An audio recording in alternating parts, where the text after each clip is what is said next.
Before the age of dinosaurs, there was another silence, deeper, darker, and far less forgiving. The sea did not shimmer with gentle tides then. It seethed with monsters older than memory, rulers of a world before bones turned to fossils, their bodies carved through ancient oceans where continents were only dreams, and the sun itself hung dim behind veils of vapour and gas. We find their teeth, their rib fragments, their shadows pressed into stone, but we do not know their eyes, their hunger, or the rhythm of their extinction. What erased them?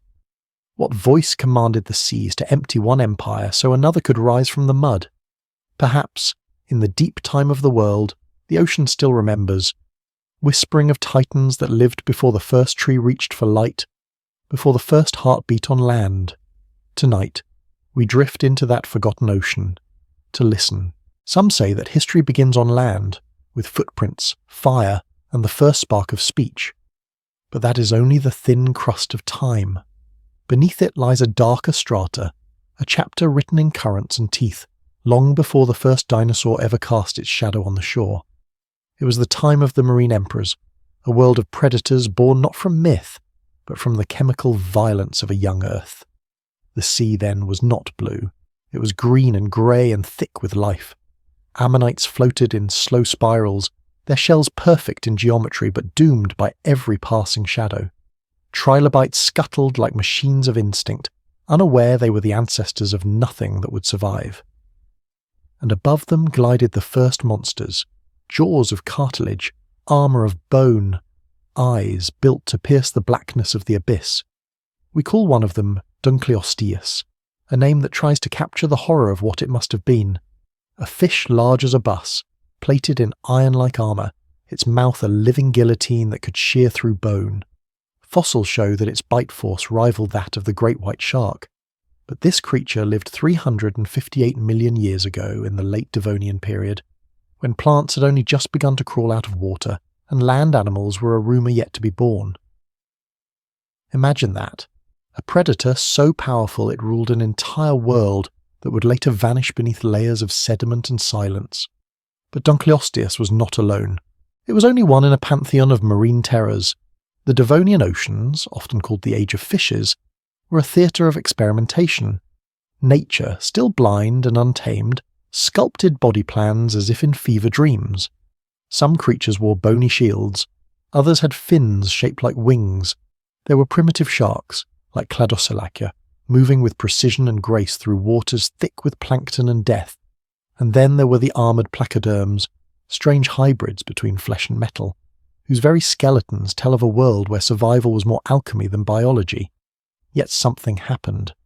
The fossil record tells us that almost 80% of marine species perished at the end of the Devonian, a catastrophe so vast it shattered ecosystems across every sea. The cause remains uncertain. Some blame anoxia, a sudden depletion of oxygen in the oceans, perhaps caused by massive algal blooms.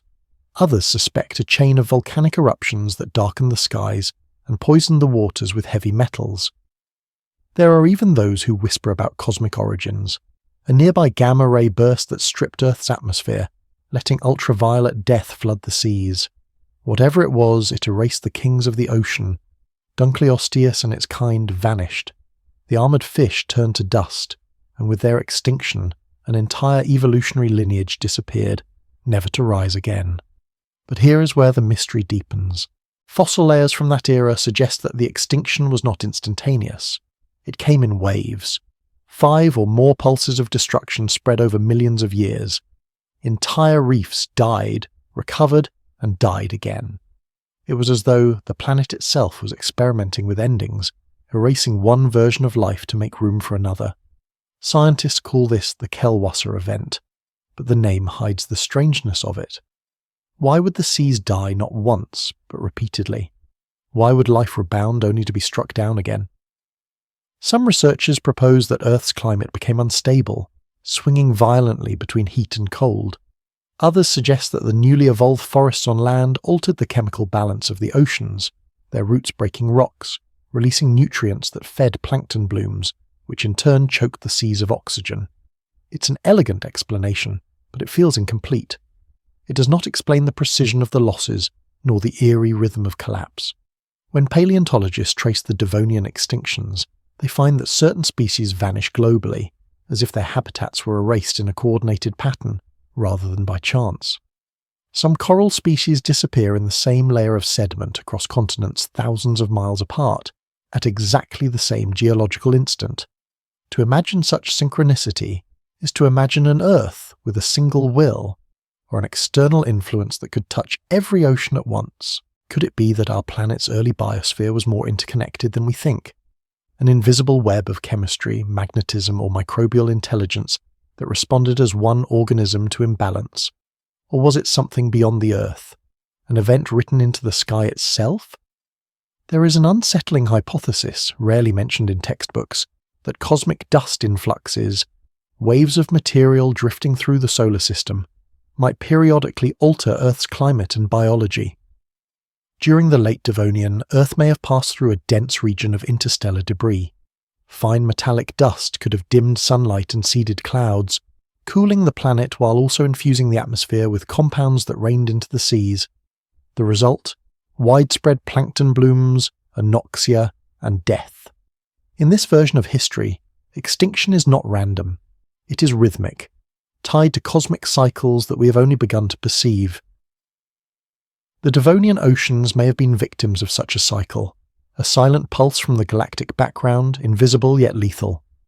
And so, as we gaze at the fossilized armor of Dunkleosteus, we are not just looking at a relic of biological design, we are staring into the memory of the planet itself, into a story where oceans breathe, die, and breathe again in patterns too vast for us to witness. Every time a wave breaks against the shore, it carries echoes of those forgotten tides, the ones that drowned empires before there were names, the ones that ended one world to make room for another. And maybe, if we listen long enough, we can still hear it. The ocean whispering of the age before dinosaurs, when monsters ruled the deep, and the sea itself learned how to kill. When the Devonian seas fell silent, the planet entered an uneasy sleep.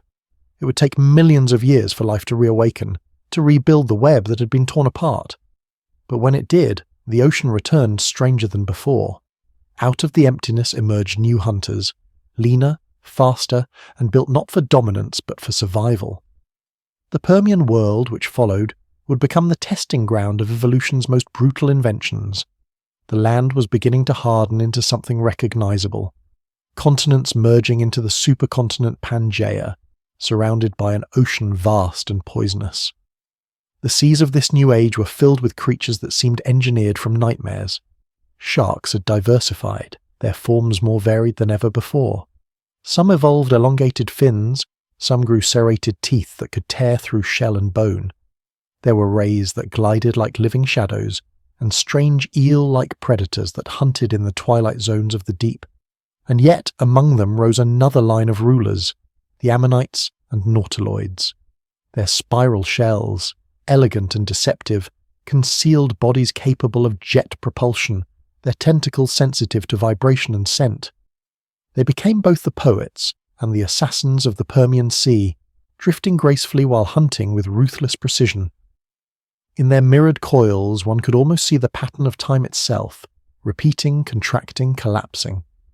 But as evolution raced forward, something began to go wrong. The Permian world was unstable. Volcanic eruptions in what is now Siberia released unimaginable quantities of gas, carbon dioxide and methane, into the atmosphere. The skies darkened, the seas acidified, and temperatures swung wildly. The planet suffocated under its own breath.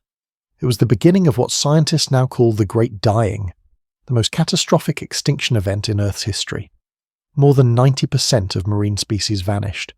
Coral reefs, which had flourished for hundreds of millions of years, dissolved. Trilobites, survivors of every previous apocalypse, finally disappeared forever. Whole ecosystems blinked out of existence in geological seconds. Fossils from this time show a terrifying uniformity. Layers of dark shale devoid of life, as though the ocean floor had become a graveyard stretching from pole to pole. The cause, again, is debated.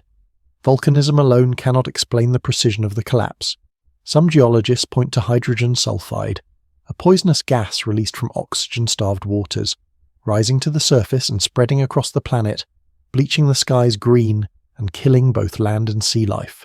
Others suggest that the ozone layer was stripped away, allowing deadly ultraviolet radiation to pierce the planet.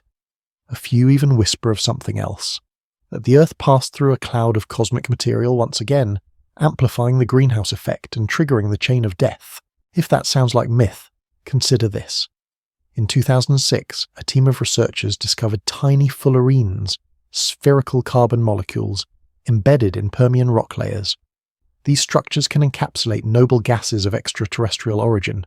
To some, that is evidence of a nearby cosmic impact, or of interstellar dust raining upon the planet. To others, it is coincidence, the kind that nature often hides in plain sight. But the question lingers. Could the greatest extinction in Earth's history have been written not in magma but in starlight? Imagine the scene. The ocean stripped of colour, the water heavy with decay. In that poisoned world, the last of the sea monsters drifted through shadows that no longer moved. A shark searching for prey would find only silence. The ammonite's graceful spiral became a trap. There was nothing left to hunt, nowhere to hide. In a few million years, the ocean emptied itself, as though some unseen intelligence had pressed a reset switch. And yet, after every ending, the Earth dreams again. The Triassic dawn came quietly, its seas thinly repopulated with survivors. From those survivors would rise a new generation of hunters, ichthyosaurs, the fish lizards that would redefine what a predator could be. Their bodies evolved into perfect hydrodynamic forms, like biological torpedoes. They gave birth to live young, breathed air, and yet spent their entire lives in the ocean. In the span of a few million years, they became the new masters of the deep. Some ichthyosaurs reached lengths of more than 20 meters, larger than any modern whale. Their eyes, the size of dinner plates, could detect faint light hundreds of meters below the surface. They were warm-blooded, sleek, and powerful. Predators born from catastrophe, inheritors of a world rebuilt from ashes. In them, one sees the ocean's strange logic, destruction followed by perfection. And as the Triassic seas matured, other creatures joined them. Plesiosaurs with long, serpentine necks, pliosaurs with skulls longer than a man, and crocodile-like thalattosaurs that patrolled the coastal shallows. To the casual eye, they might seem like dragons, and perhaps, in the ancient vocabulary of myth, they were. For when humanity would one day find their bones, scattered and petrified, it would remember them not as animals, but as omens. Leviathan, Tiamat, the serpent of the sea, all could trace their shadows to these Triassic lords. But for all their majesty, these new monsters carried the same curse as their predecessors. They lived in a world balanced on the edge of instability. Geological records from this period show that oceanic oxygen levels fluctuated violently. Massive undersea eruptions altered chemistry and temperature, creating dead zones that could suffocate entire populations. Once again, the Earth seemed to be breathing irregularly, its pulse faltering. What if the planet's life cycles, its bursts of creation and extinction, are not chaotic at all, but part of a grander rhythm we have yet to understand? Modern science calls it coincidence, the random consequence of plate tectonics, volcanism, and celestial chance. But the deeper we dig into the fossil record, the more these coincidences align. Extinctions seem to come in intervals. Roughly every 26 to 30 million years, life undergoes a global purge. No single cause fits them all. Some suspect hidden planetary motions, the passage of our solar system through the galactic plane, disturbing the Oort cloud and sending comets inward. Others imagine periodic radiation bursts from distant stars. Whatever the mechanism, it leaves an eerie impression that life on Earth is not self-contained, but tethered to cycles far beyond our sky. The ocean, then, becomes more than a cradle. It is a mirror of the cosmos, reflecting its calm and its violence. In the fossils of the Triassic, one can sense that rhythm still humming, faint but persistent. The ichthyosaurs and plesiosaurs thrived, flourished, and vanished in their turn. And as their bones settled into silt, the ocean waited again, patient, ancient, as though it knew another silence was coming. Each extinction is a kind of forgetting, and each resurgence a rewriting. The sea remembers, but it does not forgive. Beneath its shifting surface lies the record of everything that has ever lived, and everything that will one day be lost again. And so the question lingers, soft but relentless. If these cycles are written in the stars, then who, or what, writes the stars themselves? The Triassic seas had been cleansed and rewritten by extinction, yet even their survivors were not safe from time's hunger. By the middle of the Jurassic, a new kind of ocean had formed, wider, warmer, and far deeper than anything that came before. Pangaea was fracturing. The continents were drifting apart, tearing open rifts that filled with salt water, birthing the first outlines of the Atlantic. In those newborn oceans, life found its second breath, and the monsters returned. But this time, they were perfected. Evolution no longer experimented wildly, it refined. The ichthyosaurs that had survived the Triassic evolved into faster, more streamlined hunters, with bodies indistinguishable from modern dolphins but scaled to monstrous proportions. They hunted in pods, perhaps even communicated in clicks and songs, and bore young in mid-ocean. Fossils reveal embryos curled inside fossilized mothers, forever locked in the moment of birth, a reminder that even in the deep past life carried its own tenderness, yet tenderness meant nothing when the seas boiled with teeth. Alongside the ichthyosaurs came a new order of predators, the pliosaurs. If the ichthyosaurs were the hunters of open water, the pliosaurs were the executioners of the deep. Their skulls were massive, some more than 2 meters long, armed with teeth thicker than a man's wrist. The largest of them, Liopleurodon, was said to stretch 25 meters from snout to tail, its bite strong enough to crush the shell of a giant ammonite in a single motion. When it struck, the sea must have seemed to tear itself apart. In this age, the ocean was an empire of specialization. Every layer of water had its ruler. Ammonites filled the shallows like drifting lanterns. Pterosaurs skimmed the waves, snatching fish in mid-flight. Beneath them, the pliosaurs and ichthyosaurs carved invisible territories, and at the bottom, where sunlight never touched, the early relatives of modern cephalopods learned new tricks of camouflage and deception, perfecting the art of invisibility millions of years before humanity even imagined gods. But the beauty of the Jurassic Sea is haunted by an enigma. It was both abundant and fragile. Fossil evidence shows rapid booms and crashes in population. In some layers, ammonite shells are piled in tangled spirals, mass deaths caused perhaps by sudden changes in oxygen or temperature. In others, entire regions show bleaching and loss, as if the seafloor itself had gone toxic overnight. And always, between these deaths, life surged back stronger, stranger, and more efficient. Was the ocean responding to internal rhythms, the slow heartbeat of plate tectonics and chemistry? Or was it listening to something else? Some geochemists have found isotopic anomalies from this time, tiny deviations in carbon ratios that suggest sudden global disturbances. These could be volcanic winters, or perhaps the fingerprints of impacts from the sky. There are even microlayers of iridium, the same element later linked to the extinction of the dinosaurs. Too thin for a single asteroid, yet too consistent to dismiss. If true, then the Jurassic Sea was not only a biological arena, but a battlefield under constant cosmic bombardment. Each pulse of extinction, each recovery, might have been part of a larger pattern, an external rhythm played across deep time. The ocean, in its apparent chaos, might have been dancing to music from the stars. There is something unsettling about that idea. We think of life as resilient, adaptive, self-made. But what if it is reactive?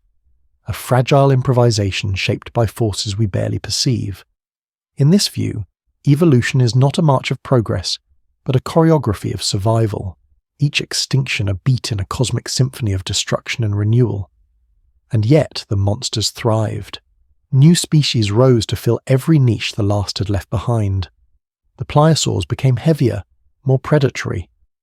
Ichthyosaurs developed massive dorsal fins, allowing them to travel faster than any creature before them. Some scientists believe they could dive as deep as modern sperm whales, their eyes adapted to the crushing darkness. There, perhaps, they met creatures we have never found, soft-bodied, unrecorded, survivors of even older ages, drifting through black water like ghosts. There are hints in the fossil record, strange bite marks on ammonite shells, patterns of predation that do not match any known animal. Some speculate that enormous cephalopods, precursors to the modern squid, may have hunted the hunters. It sounds like speculation, but nature has a long memory, and the cephalopod lineage predates even the first fish. To imagine a giant squid in the Jurassic is not fantasy, merely remembrance. The myth of the kraken, so often dismissed as sailors' lore, may be the echo of something much older, a memory carried in our species' deep subconscious, passed down from a time when the ocean truly was a world of monsters. Could it be that our ancestors, long before ships, long before language, saw the petrified bones of these creatures and understood them in the only way they could, as gods and devils of the sea? Because when we look at a Liopleurodon's skull, with its cavernous jaws and serrated teeth, something ancient stirs within us. It is not fear of death, but recognition. We remember somehow that we were never meant to be masters of the ocean, that before us and long after us there have been other rulers, and still the fossil record tells a story not of endless rule, but of sudden disappearance. Around the Middle Jurassic, ichthyosaurs begin to decline, their diversity wanes, their sizes shrink. Pliosaurs too fade, the seas shift again, the chemistry, the temperature, the prey. By the late Jurassic, new predators rise, the first true mosasaurs, distant relatives of modern lizards, sleek ambush hunters. They learned to use their tails like whips, their jaws like traps. They were land creatures that returned to water, as though the earth itself could not resist repeating old designs. There is a strange poetry in that evolution, in its vast experimentation, returns again and again to the same shapes. The dolphin's curve, the shark's blade, the pliosaur's sweep, all echoes of the same mathematical truth. Perhaps the laws of life are not creative but recursive, folding back on themselves like waves. And if so, what does that say about us? That we too are part of a pattern, destined to rise, to fall and to rise again, each version of humanity a faint reflection of something older. The Jurassic Sea holds no answers, only the evidence of memory. The ammonite spirals, the ripple marks in stone, the smooth teeth gleaming in fossil light, all whisper the same refrain. That time does not move forward, it circles. Somewhere, deep beneath the weight of millions of years, the bones of Liopleurodon still lie coiled in silence. Around them, the rock still carries the salt of ancient tides. If one were to place an ear to that stone, perhaps they might hear it. A low hum, the echo of waves, and in it the pulse of something immense and eternal, waiting for its next turn to surface. By the time the Cretaceous dawned, the world had become almost unrecognizable. The continents were scattering into familiar shapes, the air was thick with warmth and moisture, and the oceans, vast, fertile, and endlessly deep, were the planet's beating heart. This was the final and perhaps most theatrical age of the sea monsters, when evolution's appetite reached its peak. If the Devonian had been a forge and the Jurassic a gallery, then the Cretaceous was a cathedral, one built on bones and shadows, illuminated by brief flashes of predatory brilliance. The pliosaurs had all but vanished, their reign extinguished by the shifting seas. In their place rose the mosasaurs, a new dynasty of hunters that were not born of the sea but returned to it. Descendants of terrestrial lizards, they carried within them the memory of land, lungs that breathed air, jaws that could crush, tails that could whip a current into submission. Within a few million years they grew into the undisputed overlords of every ocean. One fossil, found in the chalk cliffs of Kansas, reveals a Mosasaurus hoffmanni nearly 18 meters long, its skull massive, its teeth recurved and serrated. It could swallow prey whole, even other marine reptiles. It was an ambush predator, waiting in the dim blue below the surface before striking upward with explosive force. Its flippers, evolved from lizard limbs, worked in tandem with a powerful tail, propelling it with a grace that seems impossible for such a creature of violence. The mosasaurs were not alone in this watery empire.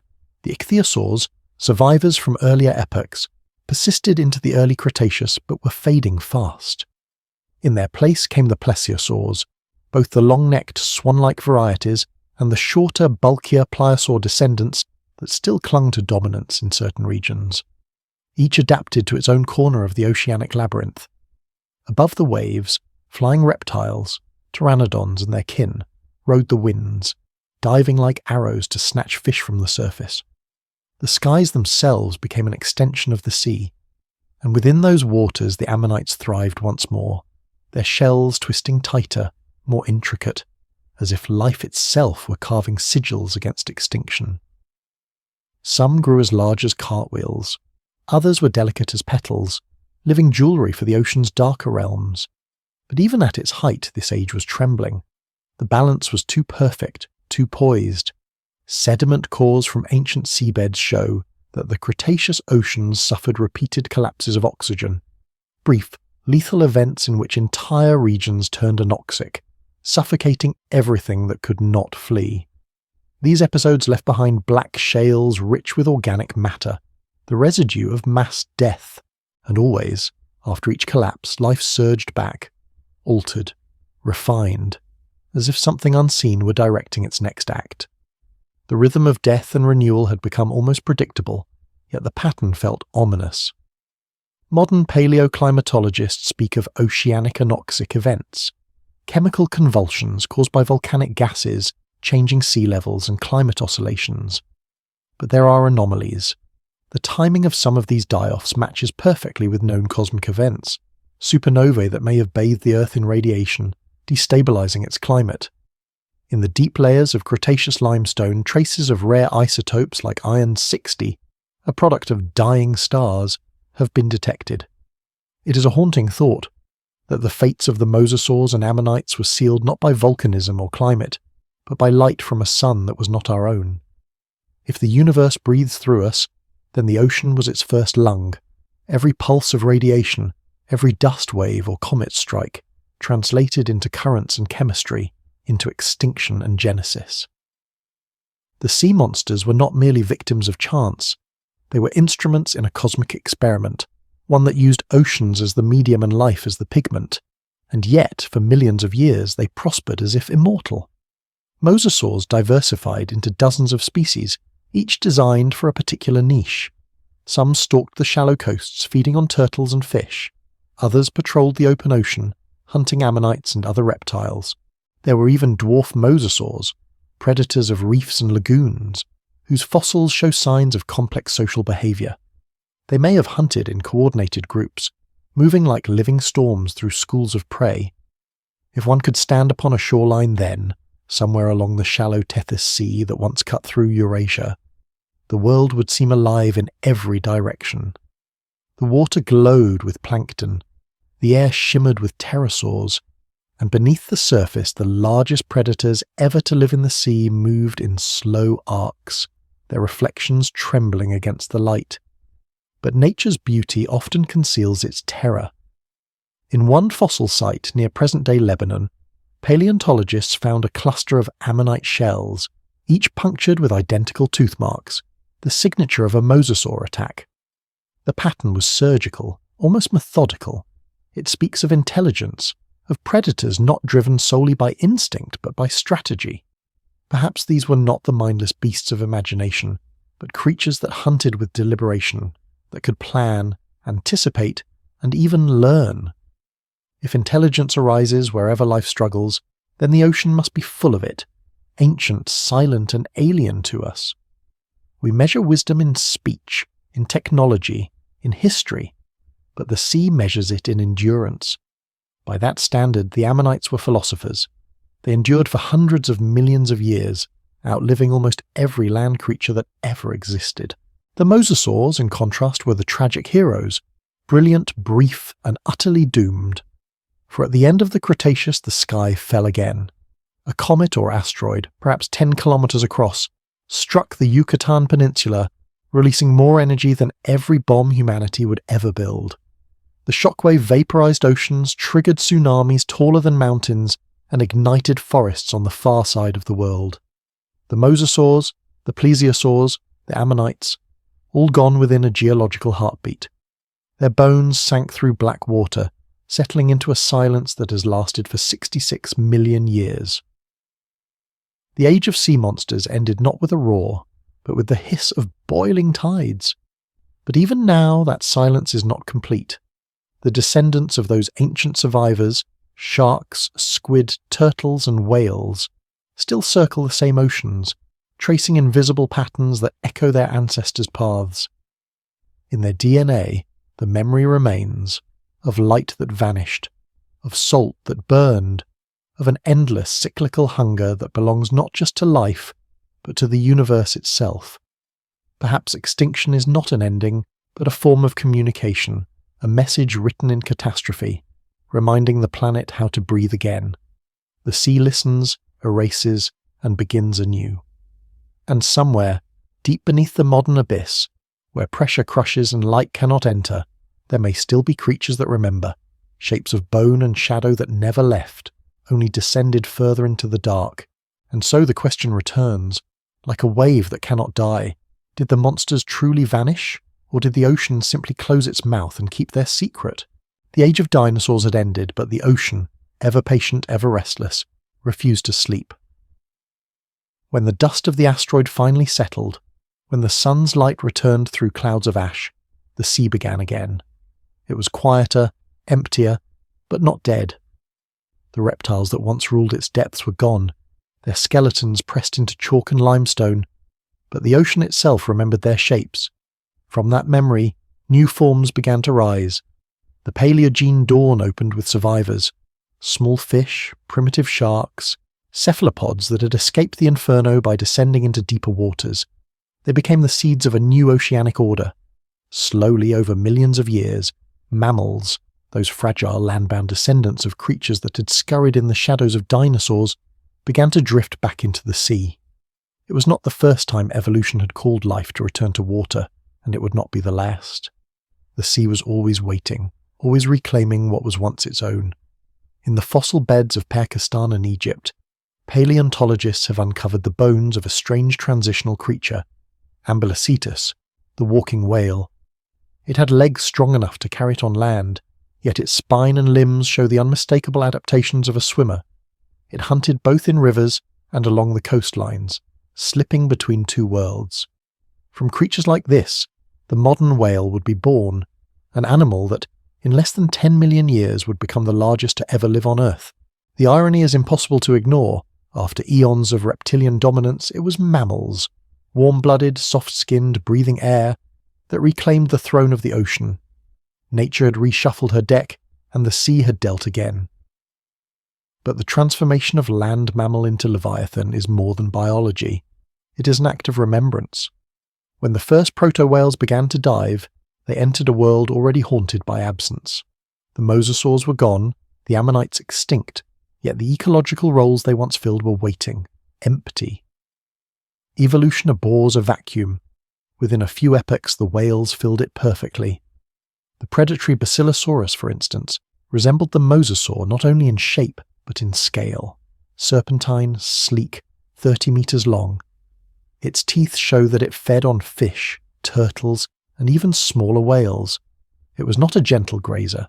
It was a hunter, a ghost resurrected in mammalian form.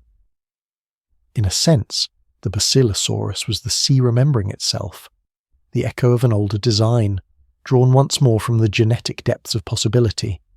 Its fossils, found from North America to Egypt, tell of a creature that mastered both endurance and savagery, and then, just as suddenly as it rose, it vanished, replaced by smaller, more efficient descendants, the baleen whales and toothed whales that dominate today. Yet the story of the ocean is never linear. Each new reign seems to carry within it the premonition of collapse. The Cenozoic seas saw new forms of power, but also new fragility. The world cooled. Ice began to gather at the poles. Ocean currents shifted, rearranging the chemical and biological patterns that had stabilized for millions of years. The giants of the deep adapted. Some evolved into filter-feeding titans, others into echolocating hunters, but the shadow of extinction remained, always circling just beyond sight. When we look at the great whales today, the blue, the sperm, the orca, we are not just looking at animals, we are looking at the latest iteration of a story billions of years old. In the curvature of a whale's spine lies the memory of amphibians crawling back to the sea. In its songs, those deep resonant pulses that can travel across entire oceans, there is something more than communication. There is an echo. Some marine biologists have proposed that whale song might be a form of acoustic mapping. a way to sense the geometry of the ocean itself. But others, more quietly, have wondered whether those songs carry ancestral resonance, the memory of ancient seas, a kind of genetic prayer. Because when one listens to the recordings of blue whales slowed down to human tempo, the sound feels impossibly old, not merely biological but geological, as though the ocean itself were remembering. And beneath those living giants, in the cold abyss, there are older survivors still. The coelacanth, thought to have gone extinct with the dinosaurs, was discovered alive in 1938, swimming quietly off the coast of South Africa. Its lineage stretches back 400 million years to before the first trees, before the first wings. It breathed through gills and lungs both, its fins jointed like limbs. It is not a relic of the past, but a reminder that the past never truly leaves. Even older still, the horseshoe crab, an unbroken survivor from the Cambrian, continues to patrol shallow seabeds as it has for 500 million years. Its blue blood, rich in copper, is now used in laboratories to test the purity of vaccines.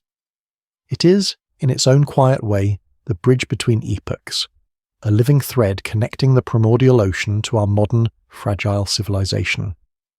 When scientists sequence the genes of these survivors, they find patterns that seem to defy the logic of time.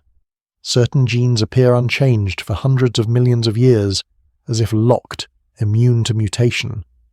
They are the script of persistence itself. Perhaps evolution, for all its creativity, never truly forgets its earliest drafts. If extinction is a kind of erasure, then these creatures are the marginal notes, the things the sea refused to cross out. They remind us that survival is not progress, but patience. And yet even now the rhythm continues.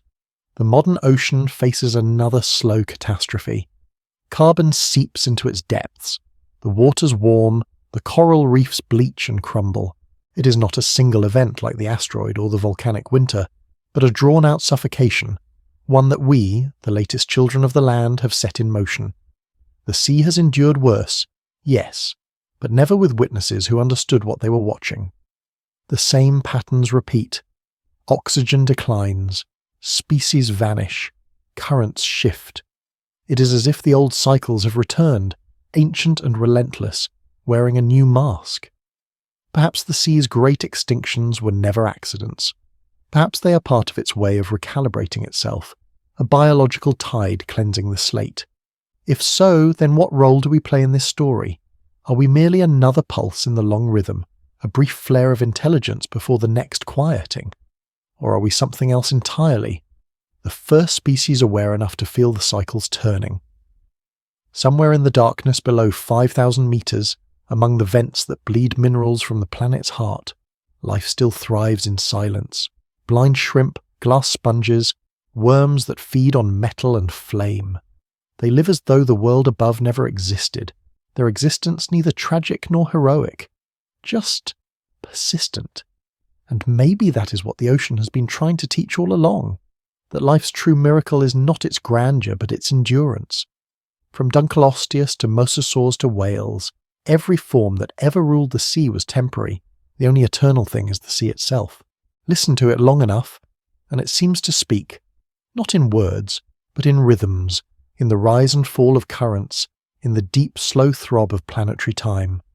A heartbeat that began before us, and will continue long after we are gone. And perhaps, somewhere within that endless pulse the monsters of old still dream, their shapes dissolved, their names forgotten, yet their memory alive in every tide. There is a silence in the ocean that few have heard, not the absence of sound, but a kind of presence.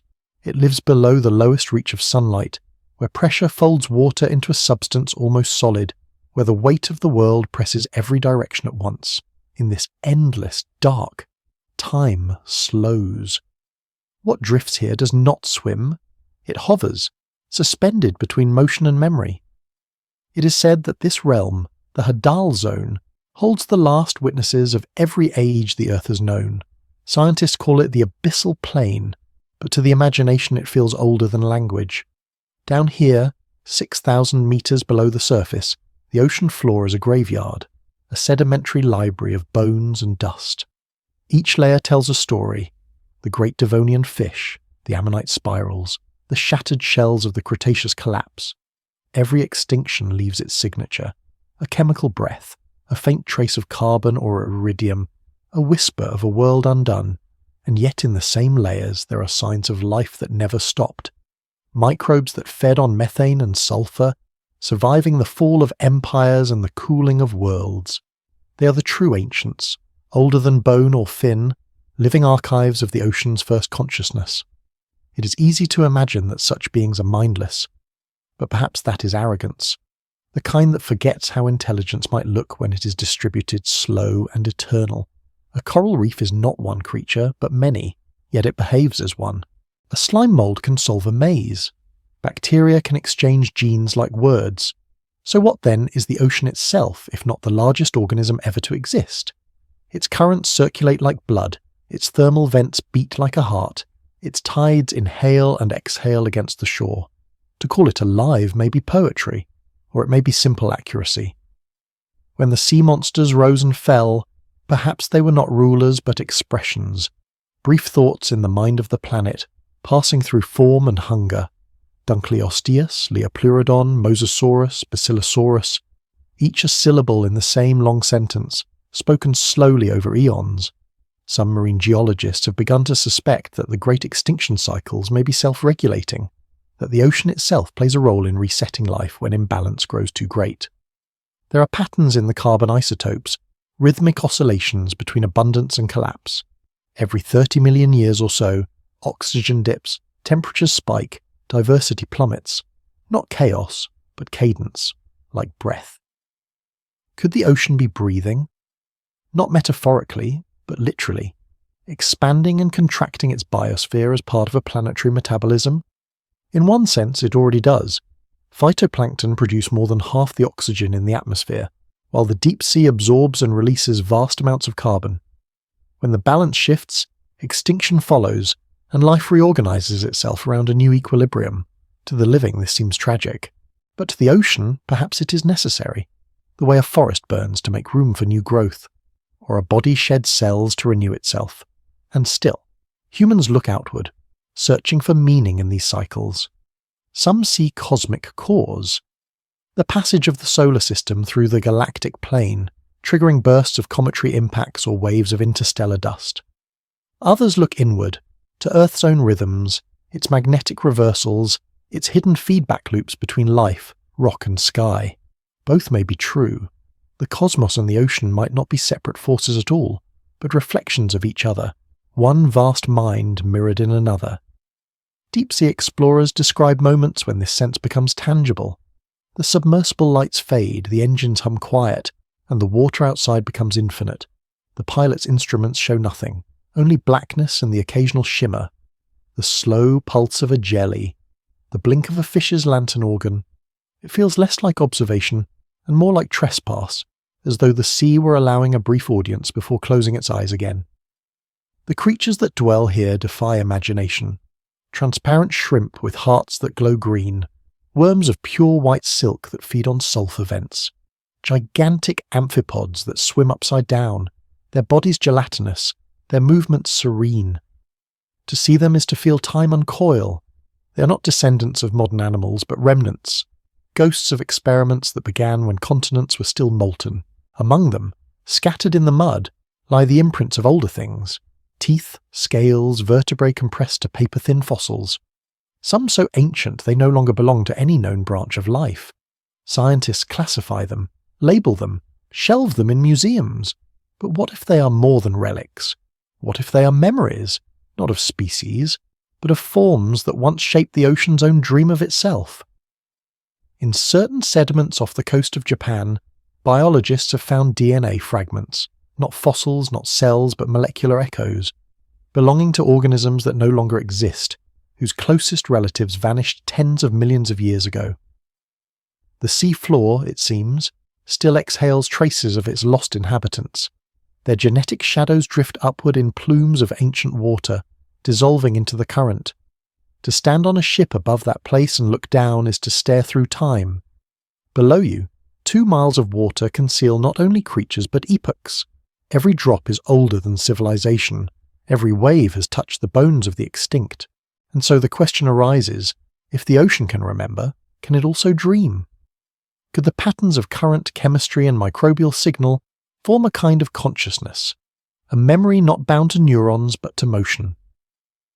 We think of thought as speed, as precision, but what if true awareness moves slowly, over millennia, across tides, through extinction and rebirth?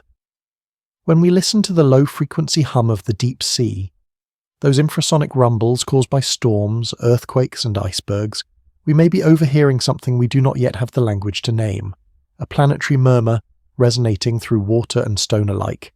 It would not be a voice as we know it, but something deeper, an ambient intelligence diffused through everything that has ever lived. Perhaps that is why humans, even now, fear the ocean. Not because it hides monsters, but because it remembers them, and because somewhere inside that memory it remembers us. The same carbon, the same salts, the same genetic whispers that built the first cells now build our own. When we look out across the horizon, we are seeing not an alien world, but our own reflection, magnified and ancient. There are myths from Polynesia that speak of the sea as a god that sleeps and dreams, its thoughts forming islands, its sighs shaping the weather. When the dream darkens, storms rise. When it calms, life returns. The myth may be more accurate than it seems. We are creatures of those same tides, born from a salt water that learned to think. The monsters that came before were not mistakes or aberrations. They were the first expressions of that thought, the first attempts at motion, hunger, awareness. And so, when their bones turned to stone, the dream did not end. It simply changed shape. The ocean, even now, continues to write itself through life, through fish, through whales, through us. Each generation a ripple in a story too vast to finish. Each extinction a pause in the breath of something immortal. And beneath it all, in the abyssal dark, the silence remains, not empty but waiting. A pause between heartbeats, a thought between tides, a memory preparing to return. Every ocean age leaves behind a residue, not just in stone, but in imagination. Long after the monsters vanished, their absence became a kind of presence. People walking the coasts of forgotten continents began to find their bones, vertebrae the size of wheels, jaws that curved like crescents, teeth as long as daggers. They did not see evolution in those relics. They saw gods. They saw omens. They saw proof that the world had once been ruled by beings that defied creation itself. In the cliffs of England, peasants once dug up ammonite fossils and called them snake stones, believing they were serpents turned to rock by saints. In Germany, the smooth vertebrae of ichthyosaurs were thought to be dragon spines. Across the world, the same story unfolded. Wherever the ocean had once ruled, myth rose to fill the void it left. Leviathan, Rahab, Tiamat, Jomunganda. The names changed, but the memory did not. Each culture dreamed of the sea as a place of origin and punishment. The Bible describes a flood that erased a corrupted world. Babylonian myth speaks of a primordial ocean goddess slain so creation could begin. The Greeks imagined Oceanus, the endless river that circled the earth and feared the monstrous creatures lurking within its rim. And in Polynesian chants, the sea is not an adversary but a parent, a restless mother whose children climb onto land for a while, only to return when called. It is tempting to dismiss these stories as metaphor, yet they preserve something deeper than superstition. They hold an intuition that life and death, creation and destruction have always flowed from the same tide. The ancients sensed what science would one day rediscover, that the ocean is not merely background, but the stage on which existence itself performs its cycles. When modern paleontology emerged in the 19th century, the old myths fractured but did not vanish. The discovery of sea monster fossils in England, France and America reawakened the ancient dread. Mary Anning, the fossil hunter who unearthed the first complete ichthyosaur and plesiosaur, lived in a time when the idea of extinction was still controversial. The Church taught that all creatures created by God still lived somewhere on earth. To suggest otherwise was to question divine perfection, yet the bones in her hands told a different story, one of a loss so vast that even faith could not contain it.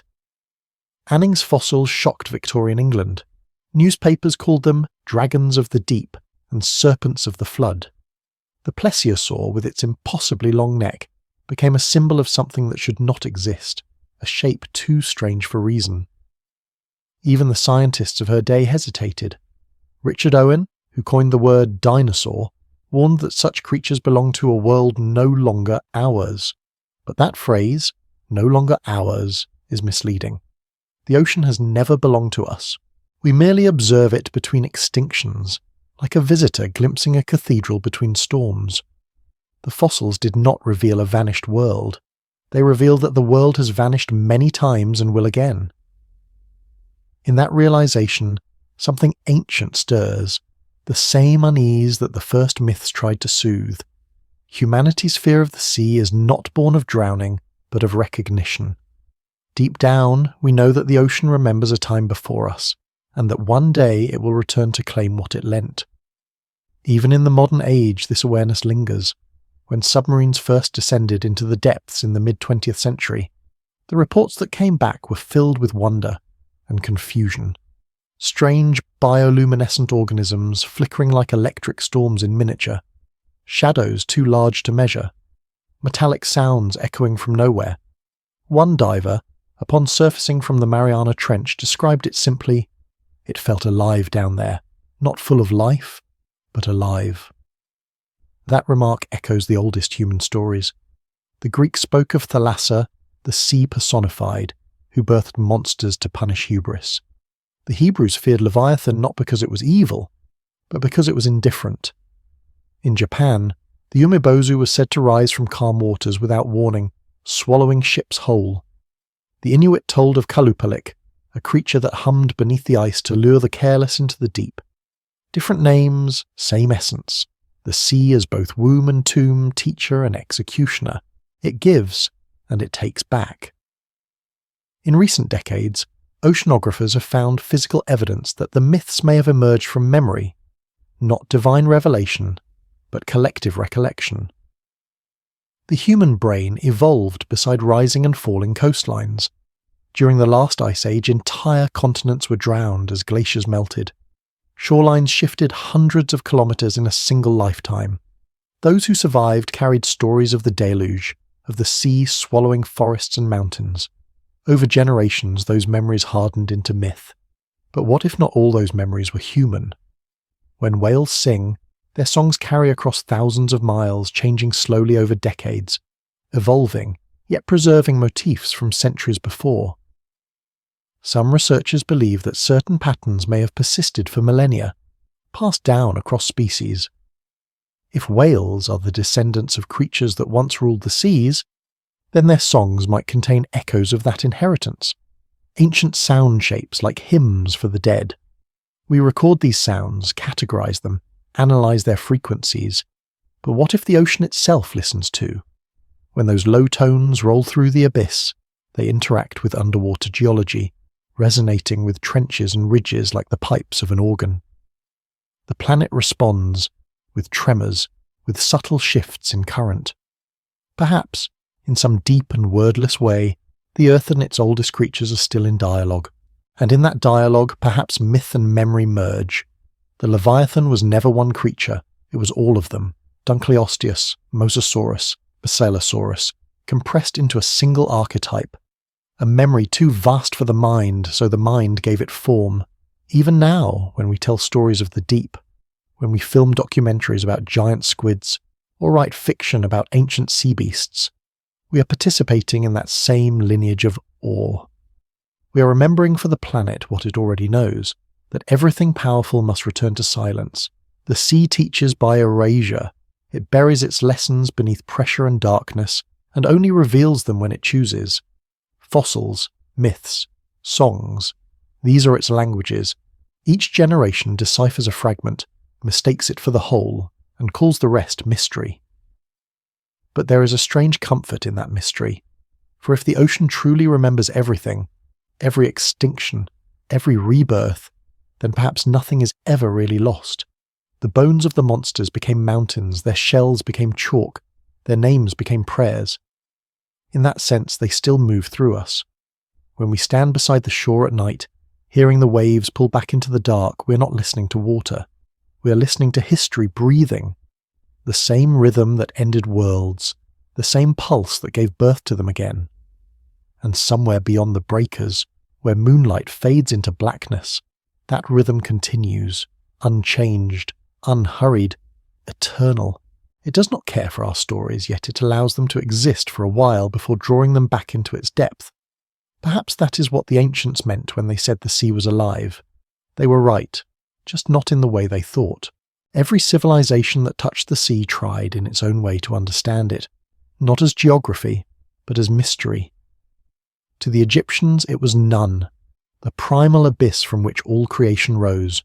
To the Greeks it was Pontus and Thalassa, older than the gods themselves.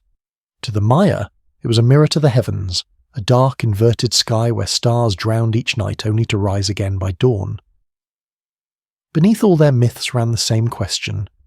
What lives in the dark, beneath the world we can see? Even in the age of the modern science, that question remains unanswered. More than 80% of the ocean floor remains unmapped. In its deepest places we have sent only machines, brief visitors, bearing lights too weak to pierce the oldest night. For all our satellites and sensors, the deep ocean remains less known than the surface of Mars. It is our last wilderness, and perhaps our first.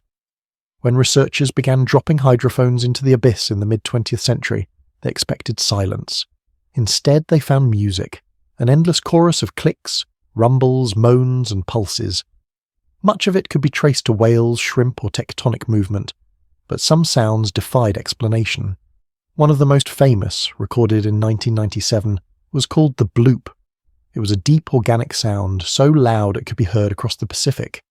For years, scientists argued over its source. A marine animal large enough to produce such a signal would dwarf any known creature. Eventually, the mystery was declared solved. The sound, they said, came from the cracking of ice, and yet the recording remains unsettling. It feels alive. It carries a pulse, a rhythm too deliberate for mere accident. The explanation satisfies reason, but not instinct. Because somewhere within that frequency there is a shape, something vast, slow and patient, stirring beneath miles of water. Perhaps what unsettles us is not the idea of monsters, but of listeners. What if something down there hears us? Our sonar, our engines, our drilling, the constant hum of a species that cannot stay quiet. What if the ocean, once a cathedral of silence, has begun to wake again because of the noise we make?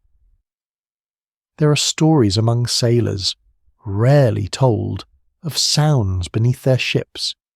Deep, harmonic vibrations that resonate through the hull like a living instrument. Instruments malfunction, compasses spin, and the sea grows unnaturally calm.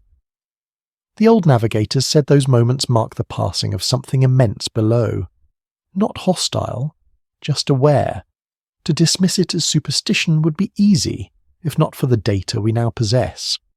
Anomalous sonar shadows, readings of colossal moving masses that leave no trace behind. Marine geologists sometimes call these false echoes, interference caused by thermal layers. But the idea lingers, the thought that perhaps we're being measured by something older than humanity itself. In 2015, a deep-sea probe exploring the Puerto Rico Trench recorded vibrations unlike any previously measured. Rhythmic bursts of sound separated by intervals of exactly 26 minutes. No animal known to science produces such intervals. The data was archived and forgotten, another anomaly filed away under unexplained. But when one researcher compared the timing to geological records, she found a strange coincidence. The pulses matched the oscillation cycle of certain microcurrents that date back millions of years, patterns known only from sedimentary analysis of past oceanic events. It is as though the ocean itself hums in time with its own ancient memory. Some physicists pursuing what they call acoustic archaeology believe these vibrations could be the resonance of the ocean basin itself, sound waves bouncing through the crust shaped by its structure. Others, more philosophically inclined, wonder if this is the voice of the planet's long-term metabolism, a rhythm by which even evolution unconsciously keeps time. But among those who listen long enough, the line between science and reverence begins to blur. One oceanographer, Jacques Piccard, who descended into the Challenger Deep in 1960, wrote afterward, "I saw life where none was supposed to exist. It was as if the sea was showing me a secret, not out of kindness, but because I had come far enough to deserve it. His words still resonate with those who follow. The ocean, he seemed to say, does not hide its mysteries. It simply waits until you are ready to see them. And the deeper one looks, the stranger those mysteries become. In recent years, biologists studying abyssal trenches have discovered colonies of bacteria that thrive entirely on radiation, not from the sun, but from the decay of uranium in the surrounding rock. These organisms consume the energy of the planet's bones. They have no need for light, no concept of day or night. They could have existed for hundreds of millions of years, unchanged. If so, then life itself may not be a surface phenomenon. The ocean may not simply cradle it. It may be it. A planetary membrane through which energy passes, recombining into form after form. Each extinction, each birth, only another ripple in an unbroken field of living chemistry. It is a beautiful, terrifying thought, that the monsters of the ancient seas were not isolated species, but temporary expressions of the same deeper organism, an organism that still moves beneath us, through time rather than through space. There are places even today that seem to belong to that deeper world. The brine pools of the Gulf of Mexico, where the water is so saline that it forms lakes beneath the ocean, smooth, reflective, deadly. Touching one of these pools is like pressing against a mirror. No fish can cross them. The creatures that live along their edges are ghostly, pale, half-seen. Many die the instant they fall in, their bodies preserved in a perfect still silence. Scientists call them death lakes, but there is something strangely sacred about them. They are reminders that the ocean still keeps parts of itself hidden, sealed away. When we lower cameras into these places, the images return distorted. The water bending light into shapes that don't make sense, creatures appearing larger or smaller than they are. The boundaries of perception blur, and for a moment it is as if we are seeing through the ocean's own eyes. Perhaps that distortion is not an error, but a glimpse of truth. The deep sea is not made to be observed by us. It is a world that speaks in different scales of time and light, one that only occasionally allows translation. And every once in a while something crosses over. A sound, a shadow, a fragment of memory. We catch it in recordings, in sonographs, in the corner of the mind that dreams of the dark. Then it's gone, leaving only unease, the echo of something immense and unfinished. It is easy to think of these things as alien, but perhaps they are not alien at all. Perhaps they are us, or what we once were, before land and thought separated us from the ocean's pulse. The monsters of the deep were never intrusions, they were continuations. The sea does not forget its shapes, it simply rehearses them, again and again until it finds new ways to speak. And so, as we send our machines deeper, chasing answers into the dark, maybe the question we should be asking is not what lies beneath, but who listens from below. Because if the ocean truly remembers, then somewhere in that black and infinite silence, something may already know our name. If one could strip away the continents, drain the seas, and reveal the true face of the earth, what would emerge would not be the blue world we imagine, but a vast, scarred labyrinth. Ridges, canyons, plains wider than countries, mountains taller than Everest hidden under leagues of water. The ocean floor is the planet's real geography, its memory made visible. And in that memory are written every cycle, every extinction, every silence between storms. When scientists mapped the mid-ocean ridges for the first time in the 20th century, they discovered that the Earth itself breathes through them. Molten rock rises, cools, and pushes outward, birthing new crust as old crust sinks elsewhere, into trenches thousands of kilometers away. This endless renewal, called plate tectonics, is the heartbeat of the planet. It is also the hidden architect of evolution. For every time continents move, they reshape the seas, isolating, reconnecting, and erasing worlds of life below. The ocean, then, is not one. It is many, a shifting mosaic of basins and corridors, each with its own creatures, its own laws of chemistry and light. And sometimes, when these boundaries collapse, worlds collide. One such collision happened 55 million years ago, when the North Atlantic first opened. Vast floods of molten rock poured into the ocean, releasing carbon dioxide in quantities the planet had not seen since the Permian. Temperatures soared. The deep sea turned acidic. For a brief geological moment, the ocean nearly lost its breath again. Scientists call it the Paleocene-Eocene thermal maximum, a phrase too sterile for what it was, a planetary fever. The fossils from that time tell a story of disorientation. Plankton species vanished overnight. Shells dissolved. The chemistry of calcium itself shifted. Yet even amid the chaos, life adapted. New species of fish and whales emerged. Coral reefs migrated toward the poles. The ocean reinvented itself once more, as if pain were its instrument of change. It is difficult to comprehend such scales of transformation, to imagine the ocean not as scenery, but as protagonist, not passive, but willful. Yet everywhere, the evidence points to intention, or at least a rhythm. Temperature rises, oxygen falls, carbon releases, new forms appear.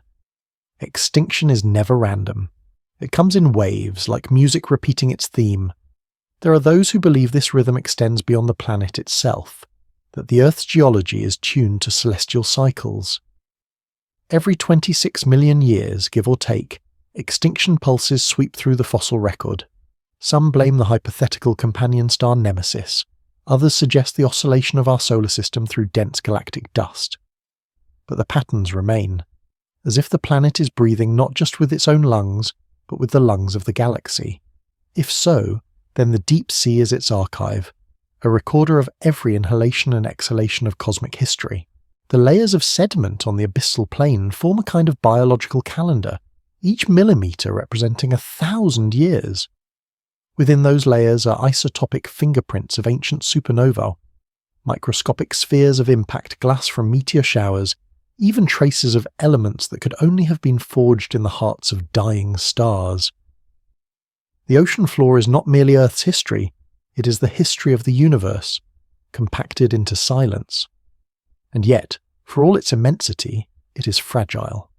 When we trawl the seabed or drill into its crust, we disturb systems older than life itself. The deep ocean is the slowest part of the biosphere. What takes a human an hour to destroy can take a planet 10,000 years to repair. To harm it is to edit the memory of the world. Perhaps that is what makes the modern age different from every previous extinction. This time, the catalyst is conscious. The species altering the chemistry of the seas knows what it is doing. It understands feedback loops and carbon isotopes, temperature gradients and biodiversity curves. It can predict the consequences, and yet it continues. If the ocean were alive, what would it make of us? Would it see humanity as parasite, or as instrument, another pulse in its long recurring cycle of transformation? Some philosophers of ecology suggest that the biosphere uses intelligence as a method of self-regulation, that once a species becomes aware enough to alter its environment, it triggers its own correction. Civilization might be the ocean's way of accelerating the next renewal. It is an unsettling possibility that consciousness itself is a mechanism of extinction, that the moment a creature begins to reflect upon its world, it begins to change it beyond recovery. But perhaps that is too cynical. Awareness might also be the first step toward harmony. Humanity, after all, is the first form of life to see the ocean from space, to understand it not as mystery, but as body, circulatory system, cradle, and grave. The question is not whether the sea can survive us. It will, but whether we can survive knowing what it truly is. For even now, its vastness humbles every measure we have. The deepest point known, the Challenger Deep, descends nearly 11 kilometres. If Mount Everest were placed inside, its summit would still lie beneath a mile of water. The pressure there exceeds 1,000 times that of the air we breathe. And yet, at that depth, there is life, translucent amphipods, snailfish, bacterial mats glowing faintly with bioluminescence. The abyss does not kill life, it refines it into resilience. When explorers retrieve these creatures and bring them to the surface, they often die instantly, their bodies rupturing in the sudden release of pressure.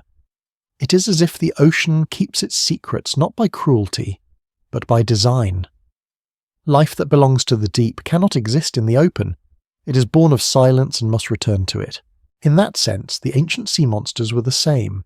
They were manifestations of what the planet was thinking at the time, brief, fierce incarnations of balance and hunger. When their era ended, they did not vanish. Their matter folded back into the cycle, their memory stored in the strata, waiting for the next dream to take form. Perhaps that is what the fossils really are, not remnants of the dead, but imprints of consciousness, like footprints left by thought. The rock remembers shapes it once hosted. Each bone is a letter, each layer a phrase.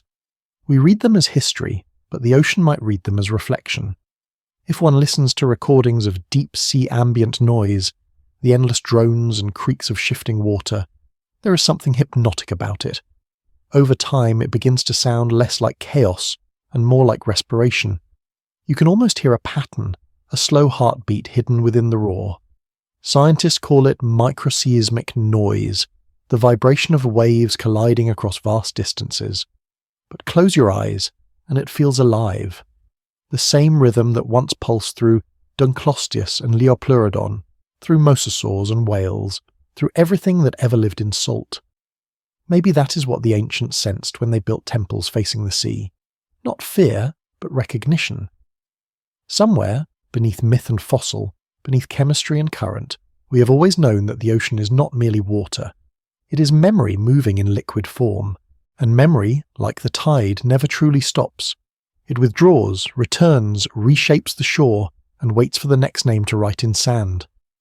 Ours will fade as all the others have, but the sea will remain, patient and eternal, recording the silence that follows. If the ocean is the Earth's memory, then the shore is its threshold, the fragile border where one world becomes another. Everything that ever lived in the sea has touched the shore at least once, in form or in echo. It is where the ocean whispers its secrets to the land, and where the land forgets to listen. Walk along any coast, and you are walking through deep time. The shells beneath your feet may be the descendants of beings that first drew breath hundreds of millions of years ago. The wind carries salt that once filled the gills of ammonites, the same salt that now runs through your blood. Each wave, as it folds and breaks, carries with it not just water, but memory, the same elements that once sustained monsters too vast for the human mind to measure. It is here, on this narrow edge between eras, that the story of the ocean begins to mirror the story of humanity. Because while we often think of ourselves as creatures of land, our biology betrays the truth. The saline in our veins, the rhythm of our heartbeat, even the way our cells divide, all are echoes of the tides. We are the ocean made temporary, given shape for a time, before returning to what we came from. There is a hypothesis, poetic, though not disproven, that the very first human societies formed not around rivers or forests, but along ancient shorelines. The sea provided food, but also reflection. To stand before something so endless, so unknowable, was to encounter the first idea of the infinite. From that encounter came wonder, and from wonder, thought. Our earliest myths, the deluges, the sea gods, the creatures that dwell below, are not fantasies, but attempts to describe that first recognition. The ocean was our first mirror. When humanity looked into it, it saw both the beginning and the end of itself. But as civilization grew, that mirror darkened. We learned to cross the seas, to map them, to name their depths. We invented ships of wood, then steel, then fire, and for a time it seemed we had mastered the waves. Yet even now, in the age of satellites, the ocean resists possession. It remains what it has always been, untamed, unknowable, and endlessly patient. Every empire that has tried to claim it has been erased by it. The Phoenicians, the Greeks, the Vikings, the navies of the great colonial powers all built their dominions upon the surface of something that cannot be owned. Beneath their hulls, life continued as it always had, indifferent to conquest. The deep has never cared for our borders. Still, we leave traces. The shipwrecks that line the ocean floor form a new kind of fossil record, a history of our arrogance and curiosity combined. In the black silence of the abyss, wooden timbers and rusting steel become reefs for strange new species. Our machines, our ambitions, even our disasters, all are absorbed, transformed, repurposed. The sea digests us as it has digested everything before. Divers who descend to these wrecks often speak of a strange calm. Time moves differently there. A ship that once sailed the world becomes a cathedral of coral. Fish drift through windows once meant for human eyes. It is as if the ocean, in reclaiming what we built, restores balance, turning tragedy into architecture. But not all of our offerings dissolve so easily. Plastic, oil, mercury, the new detritus of our age, linger like ghosts that cannot decompose. Microplastics have been found in the deepest trenches, in creatures that have never seen the light of day. Even the Arctic ice, once pristine, now holds traces of our combustion. Humanity has become a geological force, the only species capable of altering the ocean's chemistry in a single lifetime. It is a strange and terrible symmetry. For millions of years, the ocean decided who lived and who vanished. Now, for the first time, something born of the land has begun to change the ocean. The old order is inverted, but the rhythm remains. The sea has always responded to imbalance with correction.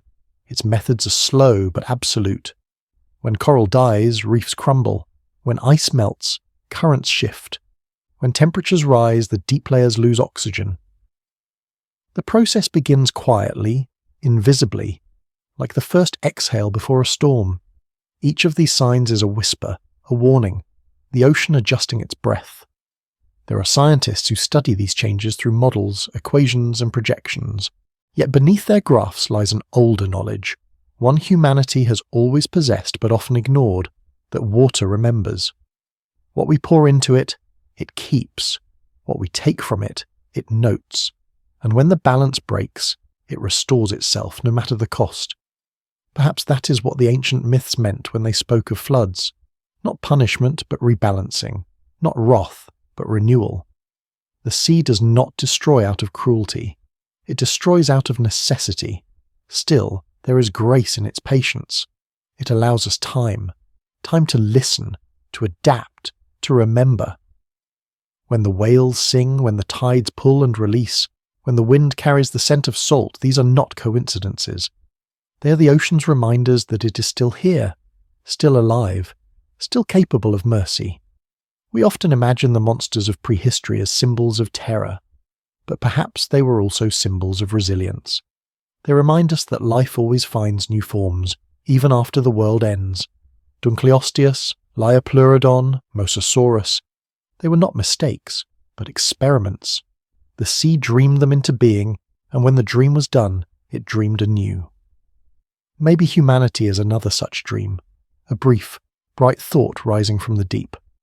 Our skyscrapers mirror coral spires, our cities hum like reefs, our networks, our electricity, our restless movement, all mimic the ceaseless motion of the sea that birthed us. And like every dream, we too will fade, our traces softened by time until they are nothing more than sediment in the next ocean floor. But even as that future unfolds, there is beauty in knowing we are part of something so vast, so ancient. The sea does not need our gratitude, yet it accepts it. When we look out over a horizon where sky and water meet, we are looking at the single continuous surface that has carried every era, every extinction, every resurrection. It is the same ocean that fed the trilobites, drowned the mosasaurs, and now cradles our ships and satellites alike. There will come a time, whether in centuries or in aeons, when the waves reclaim the cities, when the last human voice fades beneath the sound of surf, and the sea, patient as ever, will resume its breathing. The monsters may return, or something beyond monsters, something shaped by a memory we cannot imagine. The cycle will continue, indifferent, yet perfect. And perhaps in that distant epoch, when new eyes rise above new waters, they will find the faint remains of our world, fragments of glass, bone and steel, and wonder who we were, the way we now wonder about the creatures before us. The ocean will not answer. It never does. It will simply continue to move, to remember, to erase, and in its silence, it will keep the only truth that matters, that all life, in the end, belongs to the sea, and the sea belongs to no one. When night falls on the open sea, the horizon disappears. There is no above or below, no near or far, only darkness that seems to breathe. Sailors have always feared that hour when the world dissolves into shadow, when the water and the sky merge into a single vastness, indifferent to direction. Yet that darkness is also the truest face of the ocean, Not the glittering blue of daylight, but the ancient silent black where life began. In that darkness, the creatures of light awaken. Billions of bioluminescent plankton shimmer like dust in a celestial current. Each pulse of their glow is chemical poetry, a reaction of oxygen, luciferin, and enzyme. Small fires kindled in the coldest place on Earth. These lights are not random. They follow the rhythm of the tides, responding to moon phases and magnetic shifts, as if guided by an invisible conductor. For a few moments each night, the sea becomes a mirror of the stars. Perhaps this is no coincidence.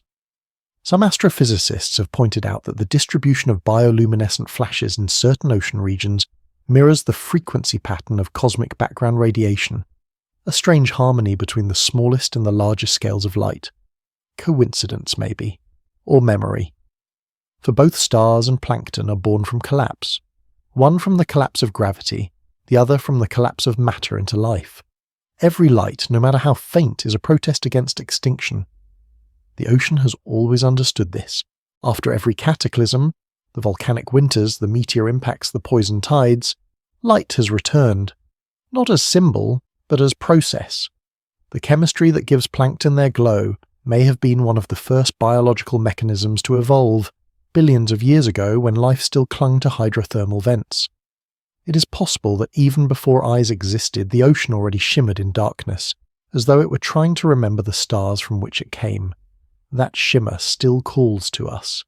It is why humans are drawn to the sea at night, to watch the phosphorescence roll over the sand, to see the line of foam turn blue under their feet.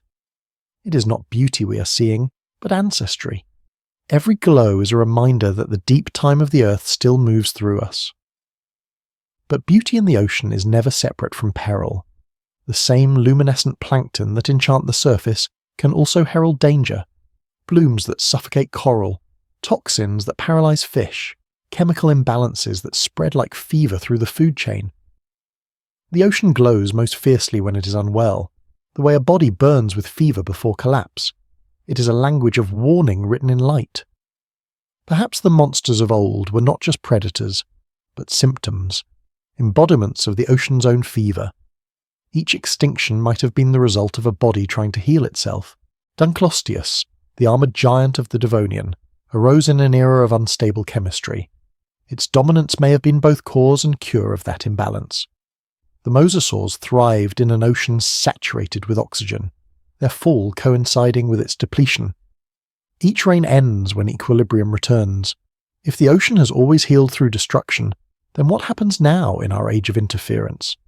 The seas are warming, acidifying, suffocating again, but this time the imbalance comes from a single source.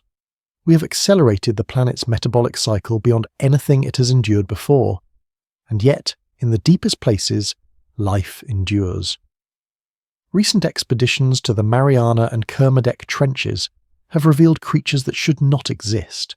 Translucent snailfish with bones too soft to fossilize, shrimp that glow with internal light, bacteria that metabolize plastic as if it were food. The ocean is already adapting to our era, rewriting its own biology to accommodate our waste. In its slow, unfathomable logic, it is turning our pollution into a resource, the way it once turned volcanic ash into coral reefs. It is humbling and terrifying to realize that the planet does not need us to recover. It only needs time. Still, there is one realm where the sea remains vulnerable: sound. Sound travels farther underwater than on land, reaching across entire basins. Whales have used it for millions of years to communicate, navigate, and map their surroundings. But now our ships, sonars, and drills saturate the ocean with noise, low-frequency vibrations that drown out the old songs. In some regions, the soundscape of the sea has changed more in 50 years than it did in the previous 50 million. To a whale, this must feel like blindness. To the ocean, perhaps it feels like a memory erased. In the 1960s, hydrophones picked up strange repeating patterns beneath the Antarctic, deep tonal sequences that resembled music more than mechanical sound. They were later identified as the calls of blue whales, slowed by the cold density of the southern waters. The same frequencies, when sped up, form harmonic intervals almost identical to human choral music. Some composers have used these recordings in their work, layering them with orchestras, creating soundscapes where whales and humans sing together, a fleeting reconciliation between two branches of the same ancient lineage. But in recent decades, those calls have grown quieter. The whales still sing, but the songs are lower, more fragmented. Some scientists think they're adapting to the growing industrial noise by changing pitch. Others suspect a deeper cause, that there are simply fewer whales left to answer. In a sense, this is how extinction begins. Not with silence, but with the fading of resonance. A song that no longer finds its echo becomes meaningless, and so it stops. The ocean's history is written in such fade-outs, the pauses between rains. The plankton still glow, but the great voices beneath them diminish. And yet, every night somewhere in the dark new sounds emerge. Unknown calls at frequencies no instrument can classify. The ocean is not falling silent. It is changing key. Perhaps it is preparing for the next movement, composing the next version of itself. When humans first recorded the bloop, they imagined a monster. When they heard the song of the humpback, they imagined intelligence. But maybe what they were hearing was neither creature nor accident, but the ocean's own shifting tone, the sound of a world mid-breath.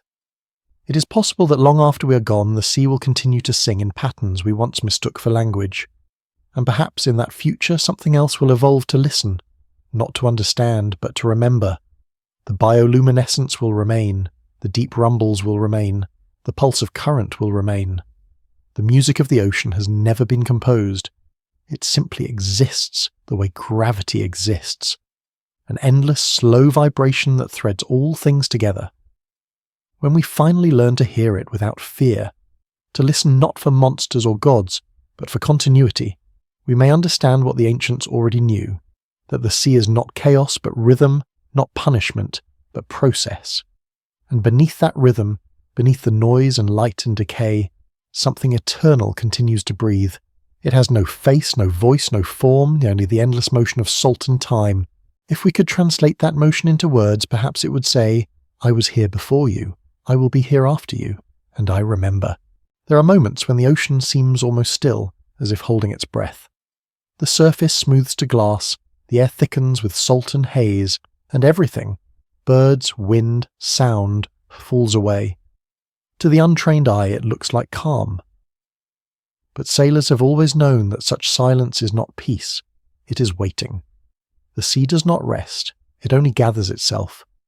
Somewhere below, in those vast layers of unseen motion, the machinery of the planet continues.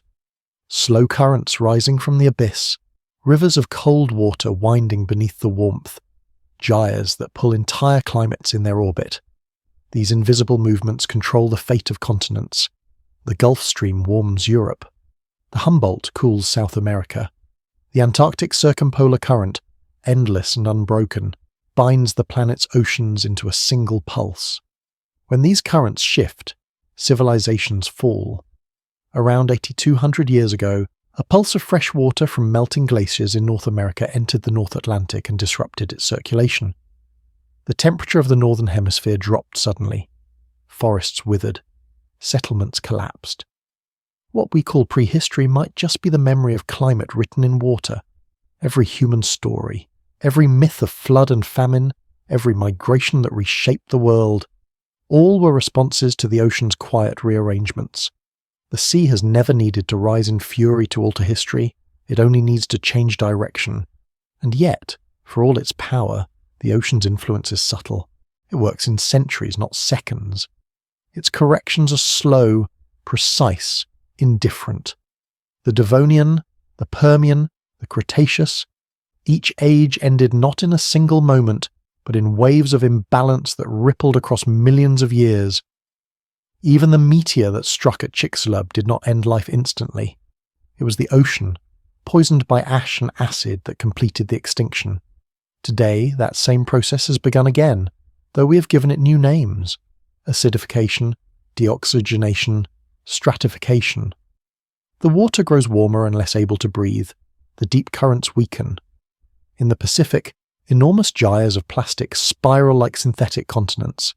In the Arctic, melting ice releases ancient methane into the air. And all the while, the surface appears calm, a mirror reflecting our ignorance back at us. If the ocean has a consciousness, even in the metaphorical sense. It must be a patience beyond comprehension. It has endured cataclysms, impacts and extinctions countless times before. It has watched mountains rise and fall, continents drift, climates freeze and thaw. It knows that time itself is liquid. But perhaps, for the first time, it feels something new, awareness from above. For the first time, the beings walking its shores can measure its chemistry, chart its currents, predict its moods. The sea has always been observed, but never understood. Now it is both subject and witness, the watched and the watcher. We like to believe this awareness grants us control. We measure, we record, we warn. Yet the act of observation does not alter the rhythm of the tides. If anything, it only makes us more conscious of our helplessness. We are creatures that can model the end but not prevent it. The ocean is teaching us what all its previous ages have already learned. Nothing endures except change. Still, there are mysteries that resist even our most advanced instruments. In 2019, a deep-sea probe descending into the Philippine Trench recorded a thermal anomaly, a sudden pocket of warm water nearly 2 miles beneath the surface, unconnected to any volcanic activity. Around it, a faint shimmer of light appeared, visible even to the low-resolution cameras. It lasted 40 seconds, then vanished. The data showed no biological source. Some dismissed it as equipment malfunction. Others suggested a chemical vent, a reaction of minerals and heat. But there are a few who think it might have been something else, a remnant of geothermal memory, the planet replaying a scene from its past. It sounds impossible, but the physics of the deep sea are strange. Pressure there alters time, slows reactions, distorts causality. A molecule released from the crust can take centuries to rise to the surface. What we observe as present may, in some sense, be the residue of another age still unfolding far below. Perhaps the ocean not only remembers, but relives, an endless rehearsal of every extinction and rebirth it has ever known. To think of it this way is to confront the ocean not as environment, but as consciousness stretched across time. Every current, every storm, every glowing creature may be a neuron in its vast distributed mind. And if that mind ever truly awakens, if its rhythms align in some global coherence, would we even recognize it? Or would it be as invisible to us as the thoughts of a mountain or the dream of a star? Ancient myth often imagined such awakenings. In Mesopotamia, when Tiamat stirred, the world trembled. In the Norse Edda, when Jörmungandr shifted beneath the sea, Ragnarok began. The Polynesians said the ocean dreams creation, and when the dream changes, so does the world. Perhaps these myths were not allegories, but intuitions, early attempts to describe a truth the mind could not yet measure, that the sea itself is the engine of time. The creatures of the abyss might be its neurons, but the surface, the waves, the storms, the tides, are its thoughts. Each storm a flicker of cognition, each current a memory recalled. And when those memories converge, the planet changes shape. It is a strange, almost spiritual notion, and yet the science does not entirely reject it. Earth system theorists now describe the biosphere as a self-regulating organism. The Gaia hypothesis, once dismissed as mysticism, now treated as framework. The ocean, in this view, is the organ that connects all others, the lungs and the bloodstream of the earth, the element that both sustains and erases. And in this slow dialogue between water and life, intelligence might not belong to the individual at all, but to the process itself. The dinosaurs, the ammonites, the mosasaurs, they were all experiments in cognition at different scales. Some thought with muscle, some with instinct, some with sheer presence. We think with neurons and electricity, but perhaps the ocean thinks with salt and current. If so, then humanity's emergence is not an accident, but a continuation, the ocean teaching itself to speak above the surface, to describe its own reflection. Every poem, every equation, every ship that sails its waters may be the sea thinking aloud through us, and what happens when it no longer needs us to speak. Perhaps that is the question hidden beneath every myth of flood, every whisper of apocalypse. The ocean does not punish, it replaces. When its thoughts outgrow us, it will simply resume its own language, the one made of tides and silence, of light and depth. Until then, it watches. Through our satellites, our sensors, our eyes, it studies itself. And maybe that is what it has always wanted, to be known, however briefly, by one of its own reflections. The calm surface at dusk, the soft hiss of waves on sand, the low hum beneath the hull of a passing ship. These are the sounds of that reflection deepening, the sea remembering itself through us. And when night falls, it breathes again, a slow, eternal inhale, the beginning of another cycle. There are those who say that the ocean's deepest secret is not its darkness, but its silence, the way it absorbs everything without echo, turning sound to memory and memory to stillness. But that silence is deceptive. Beneath the quiet lies motion, and beneath motion, pattern. Every wave is an equation, every current a sentence in an ongoing story too vast to finish. In the old days, sailors thought of the sea as chaos, unpredictable, formless, without intent. Yet the more we study it, the more it reveals its structure. Oceanographers have mapped currents that loop like blood through veins, tides that follow lunar orbits with mathematical precision, and waves that resonate with frequencies echoing through thousands of miles. Nothing in the ocean moves at random, even its tempests follow hidden geometry. And within that geometry, strange coincidences emerge. The distances between the mid-ocean ridges mirror harmonic intervals found in music. The pressure patterns of the deep correspond to frequencies in human hearing. The sea, it seems, vibrates in scales, its own symphony of depth and gravity.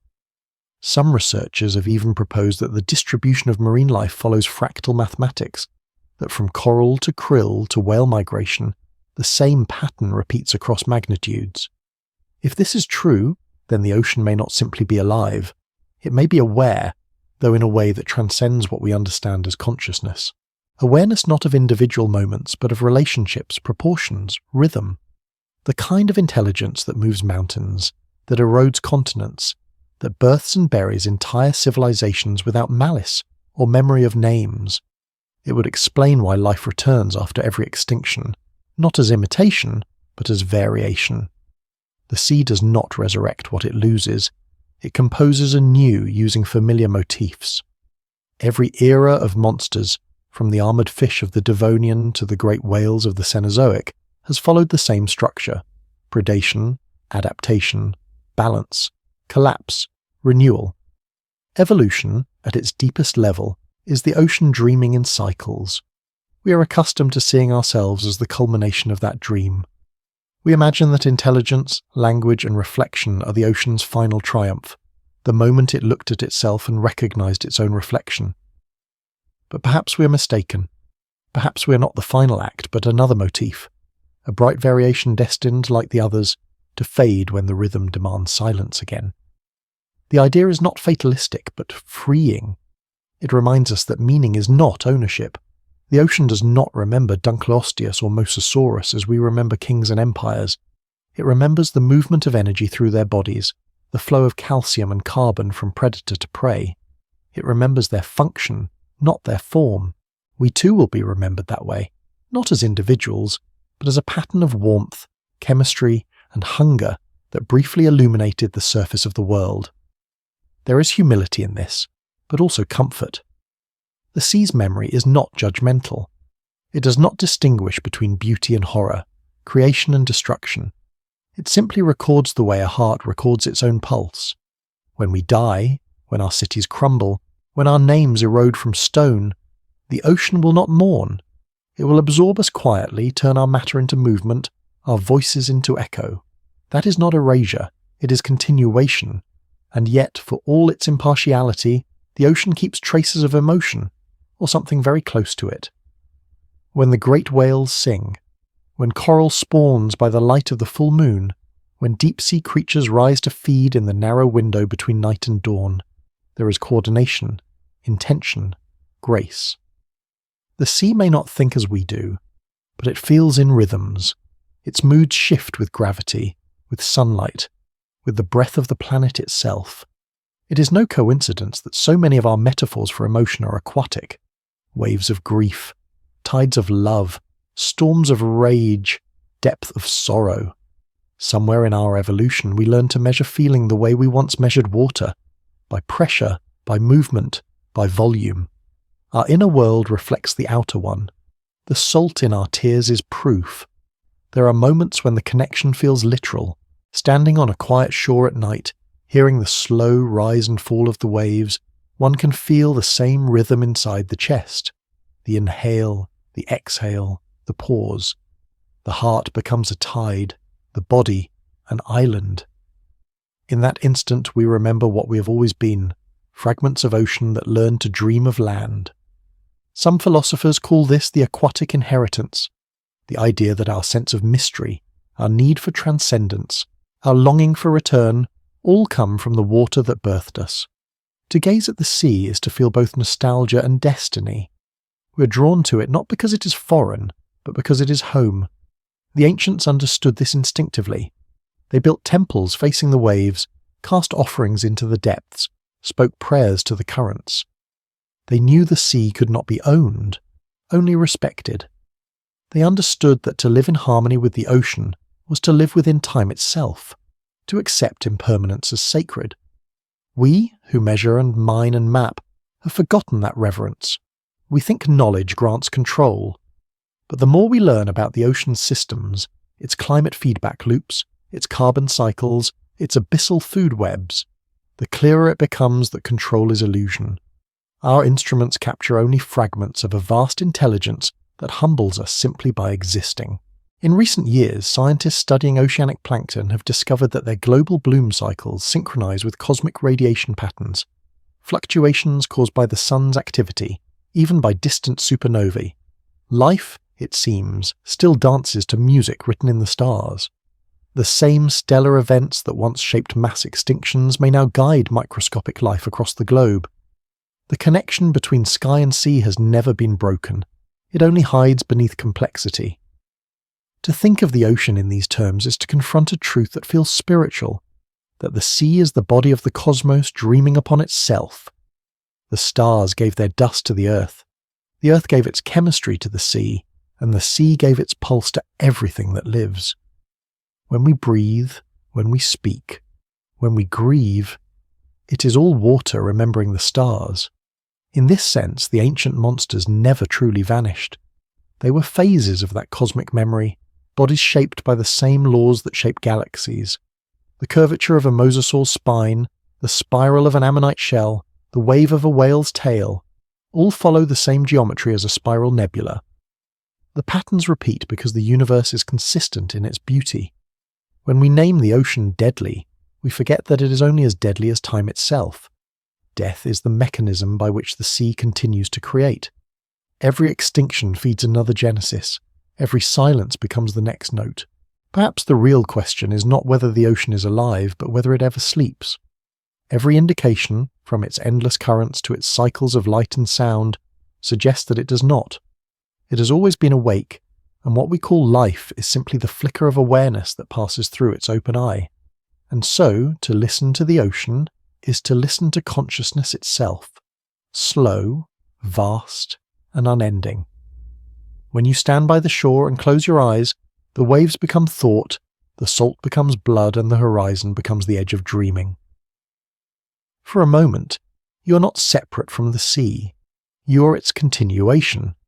That, perhaps, is the oldest truth, the one whispered in every myth and fossil, every lullaby of tide and wind, that the sea is not our enemy, nor our mother, but our reflection, and to remember it is to remember everything. The sea has always been the world's first mirror. Every civilization that ever gazed upon it saw itself reflected, not in shape, but in truth. It has no colour of its own. It borrows the sky's blue, the storm's grey, the sun's gold. It is, in essence, everything that touches it, and yet it remains itself. Perhaps that is why the ocean has always felt divine to us. It embodies what we most fear and most desire, change without end, memory without attachment. For thousands of years we have told stories about what waits beneath its surface. Monsters, gods, spirits, kingdoms of the dead. But what if those tales were not projections of imagination, but translations of something real? A kind of communion between human consciousness and the vast awareness of the sea. For long before we built telescopes or laboratories, we already understood that the ocean was not empty. It was alive with meanings too deep for words. There are places on this planet where that sense is still palpable.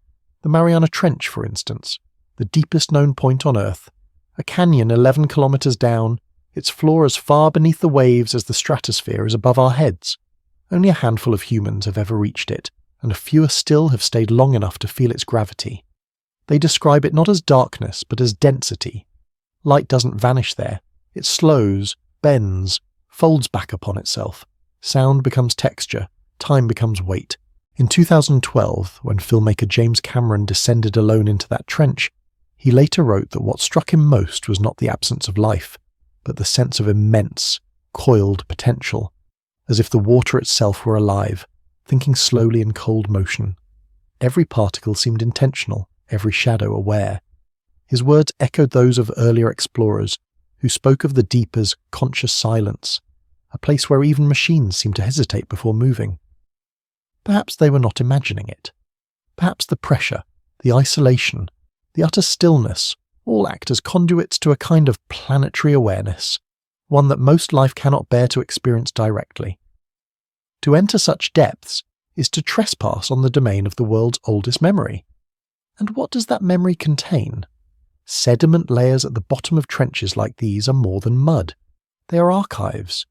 Within them lie pollen grains from forests long extinct, ash from ancient fires, microfossils from seas that vanished before mammals even existed. The deepest layers are chemical memoirs, oxygen signatures, isotopic anomalies, traces of cosmic dust. They are the planet's journal, written in silence, preserved under crushing weight. If the ocean could speak, these layers would be its voice, not a voice made of sound, but of continuity. Scientists have drilled into these sediments and found evidence of catastrophes no myth ever recorded. Tsunamis thousands of meters tall, triggered by underwater landslides or impacts from space. One layer, dated roughly 3.5 million years ago, contains traces of molten glass and nickel, the unmistakable signs of an asteroid strike. But what is strange is the pattern of recovery afterward. Instead of widespread collapse, the fossil record shows a sudden, unexpected burst of complexity, as if destruction itself had fertilized the world. That is the paradox of the ocean. It kills, and in killing, it nourishes. Every extinction is also a renewal, every silence a prelude. Perhaps that is why ancient myth so often describes the sea as both womb and grave. Tiamat's body became creation. Leviathan's death restored balance.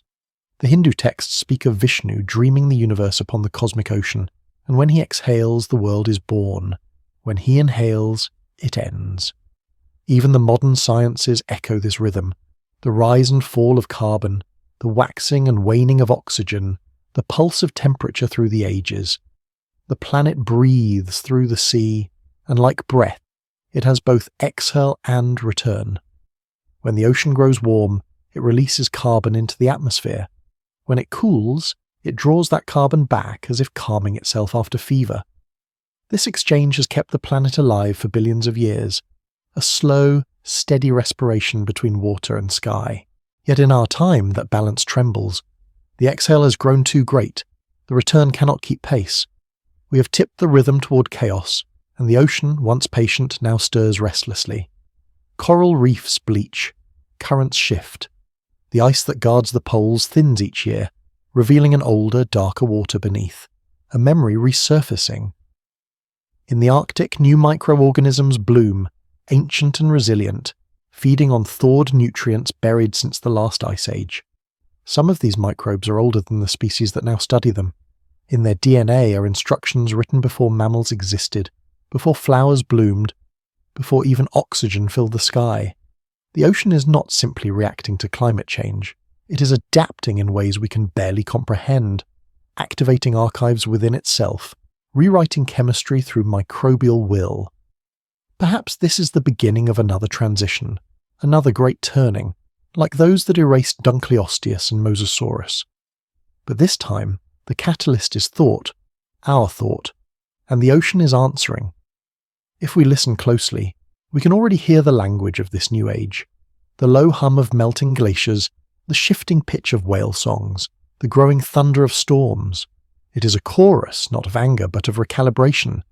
The planet is rebalancing itself, the same way it always has. We may think of it as punishment, but the sea has no malice. It only seeks equilibrium. Still, there is something profoundly human in the way we interpret its voice. We hear emotion where there is only physics, intent where there is only necessity. But perhaps this is the final lesson of the monsters before us, that even the most indifferent systems contain echoes of empathy, simply because they create. The ocean destroys to sustain.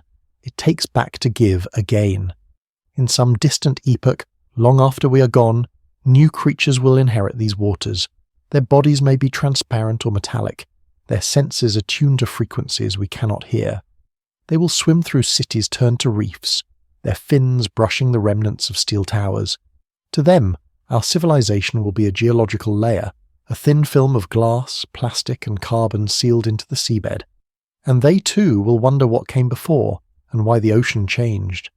They will not find our names. They will not need them. The sea will have already absorbed everything worth remembering, not who we were, but what we meant. And perhaps, as they drift beneath new stars, they will sense something ancient and inexplicable. The same pulse that once moved through Dunkleosteus, Liopleurodon, Basilosaurus, and the whales.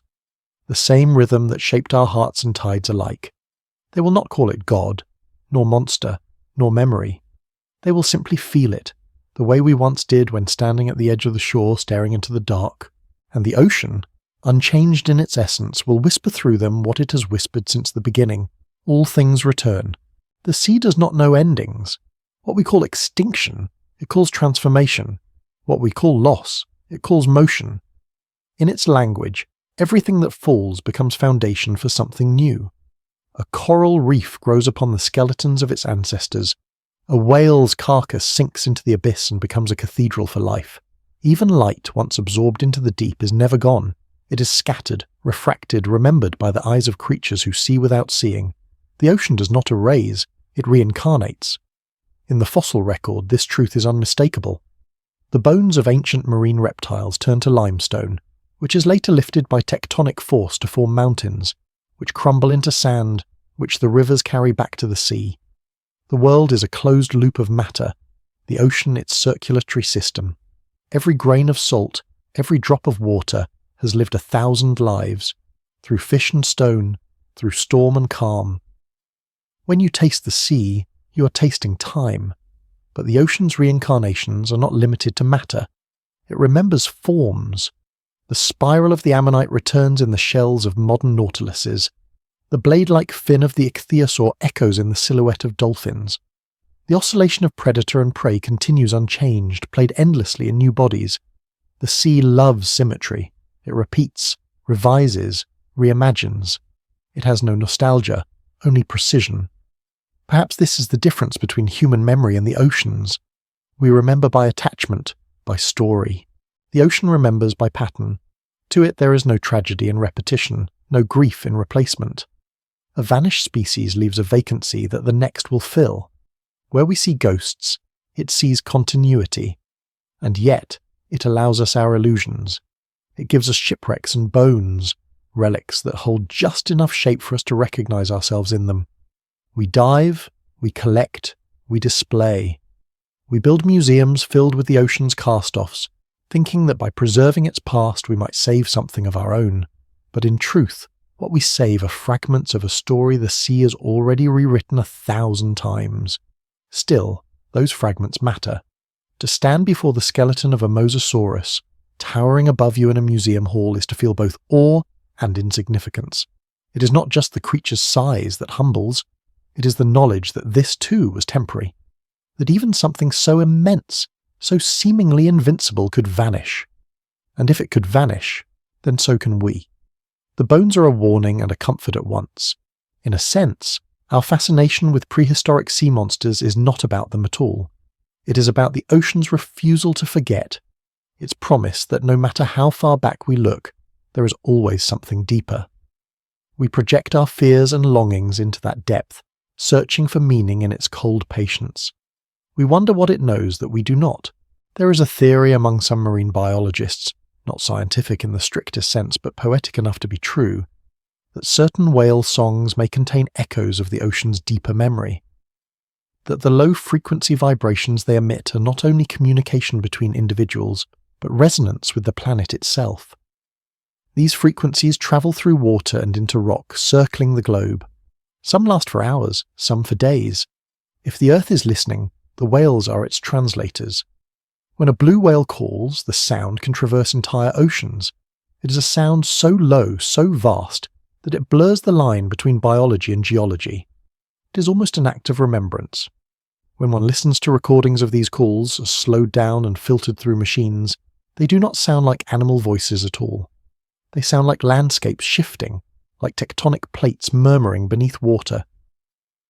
In those moments, it is tempting to imagine that the whales are singing for something larger than themselves, that they are keeping alive a conversation that began long before language.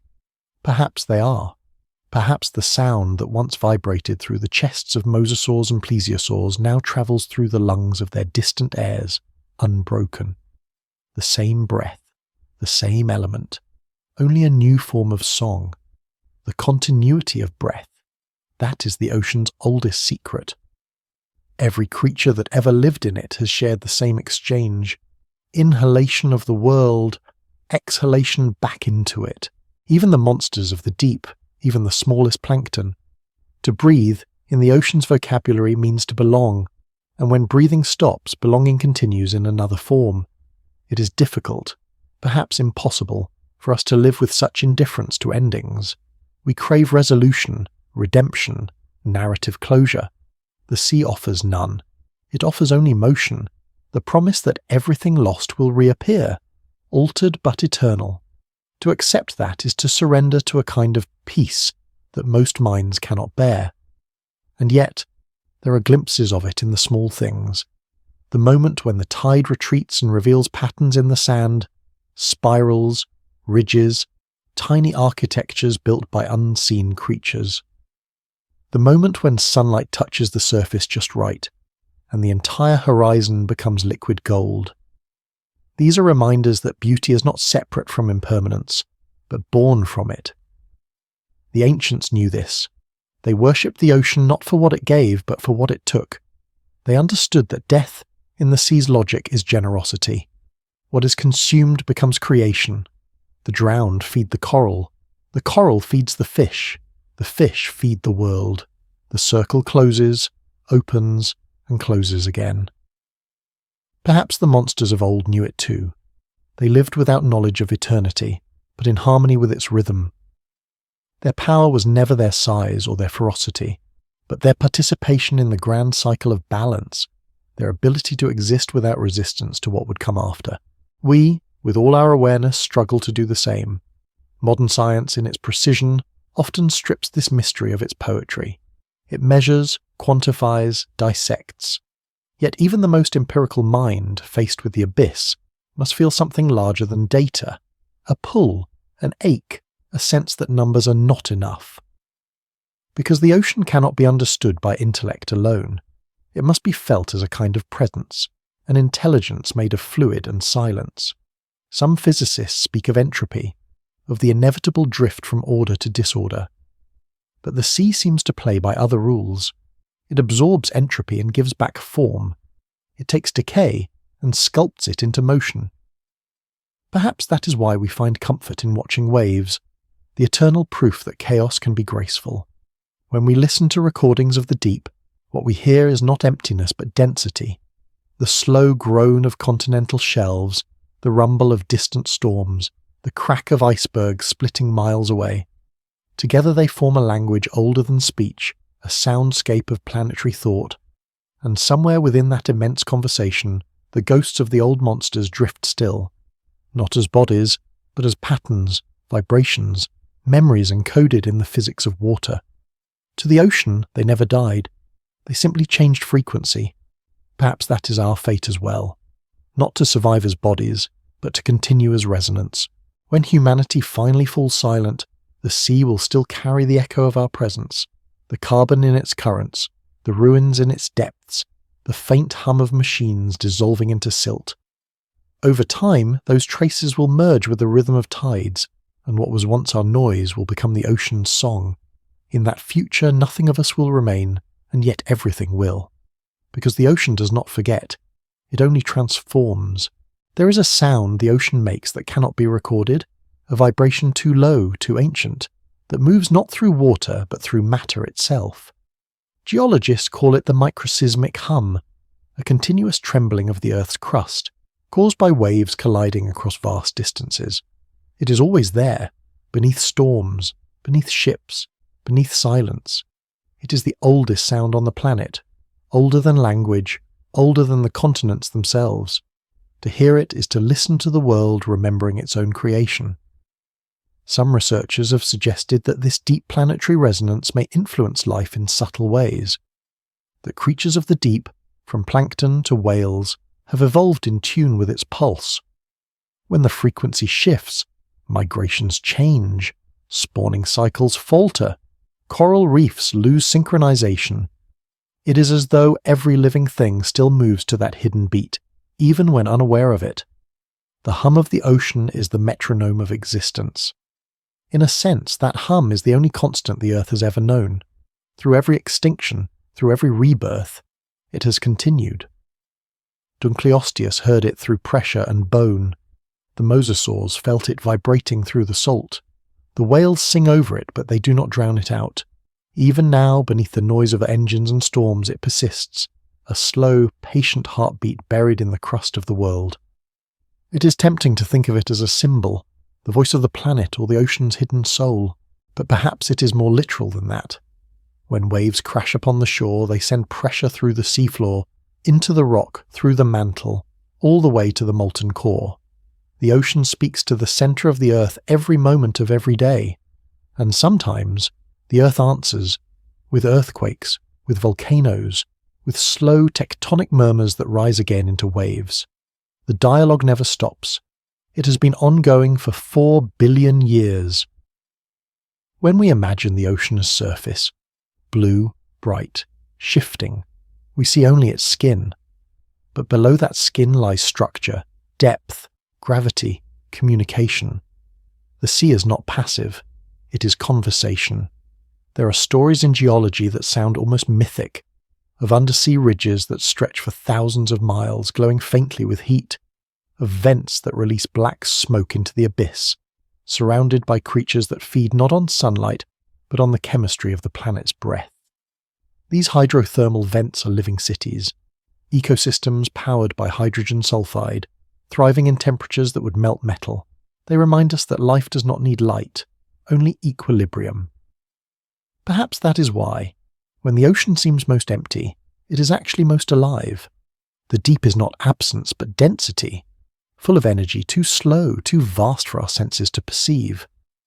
If we could see at the right speed, the ocean floor would shimmer with invisible movement, molecules rearranging themselves into life with the same grace that galaxies form stars. When scientists discovered the first vent communities in 1977, it changed biology forever. Before that, we believed all life depended on the sun, but in those depths, sunlight had never touched, yet life thrived. Crabs, worms, and bacteria glowing like embers. It was as though the ocean had quietly kept a backup copy of creation, waiting for us to find it. That discovery also reignited an ancient question. Did life begin in the sea, or did it begin within it? Some theorists believe the first cells formed not in shallow pools, but inside the mineral chimneys of those hydrothermal vents. The ocean, then, was not just cradle, but crucible, an alchemical engine turning stone and salt into consciousness. If that is true, then the monsters of the deep and even humanity itself are byproducts of that first reaction. The ocean dreamed the world into being through chemistry, and we are its afterthoughts, fragments of its long experiment still evolving toward balance. The strange thing is that even as we study these processes, we find their echoes everywhere. The shapes of the vent chimneys resemble the branching of neurons. The distribution of currents mirrors the patterns of blood vessels. The salinity of seawater matches the chemistry of our own fluids. We are not separate from the ocean. We are it, slowed down and solidified into form. and perhaps that explains our unease when we stand before it. The fear of drowning, of being swallowed, is not a fear of death, but of return. Some ancient part of us still remembers the sensation of being dissolved, of existing not as self, but as element. The ocean does not kill, it unites. There is a term in marine ecology, the twilight zone, describing the region between sunlight and total darkness, where strange translucent creatures drift like dreams. It is here that most of Earth's biological mass resides, unseen. Billions of fish and jelly-like beings rise and fall each day, following the light as it fades and returns. This vertical migration, the largest on the planet, happens every night without fail. Every dawn, every dusk, the sea breathes in and out. It is the same rhythm the ocean has kept for eons, mirrored in the tides, in the heartbeat, in the act of birth itself. Everything that lives carries a trace of that pulse. In the twilight zone, time feels fluid. Bioluminescent trails mark paths of motion that fade as soon as they form. Predators hunt by sound, prey, flee by vibration. It is a realm that embodies memory itself, constant, fleeting, luminous, forgotten. The creatures there do not see in the human sense. They sense gradients of light and pressure, tiny shifts in current. They live entirely in awareness of motion.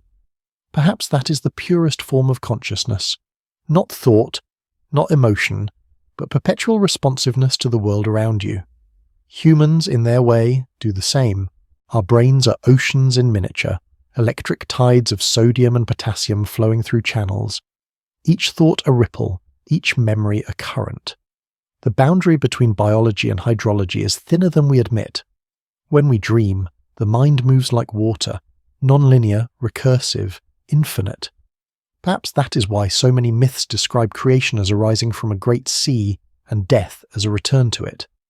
Both are correct. To live is to momentarily take shape within the tide of existence. To die is to dissolve back into it. The monsters of the ancient oceans, the first mammals, even we, all are waves upon the same surface, appearing and vanishing according to the same rhythm.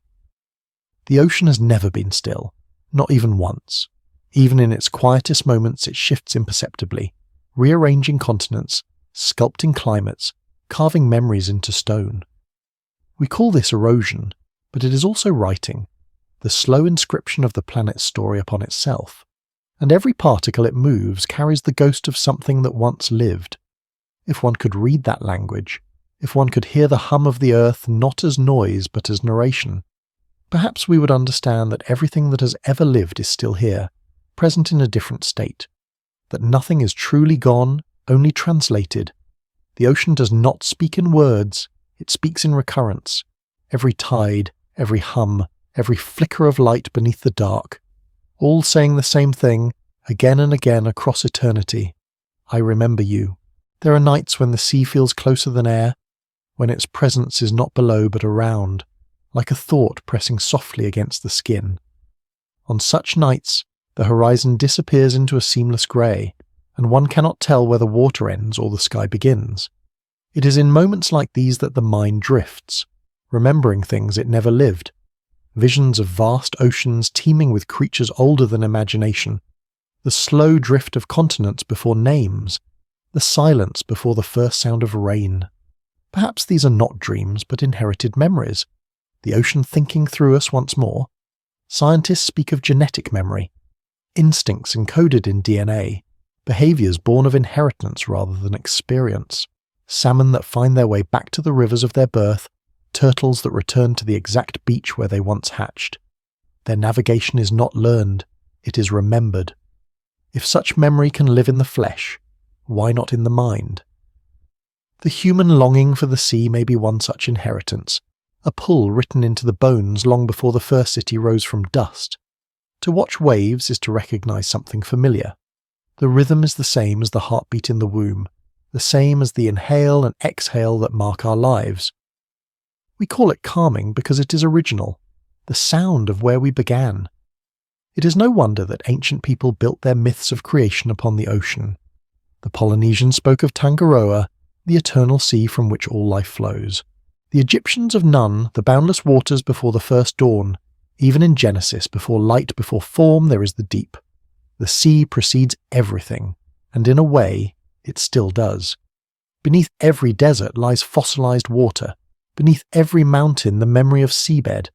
Even the stones of our temples and towers once settled through ancient waves.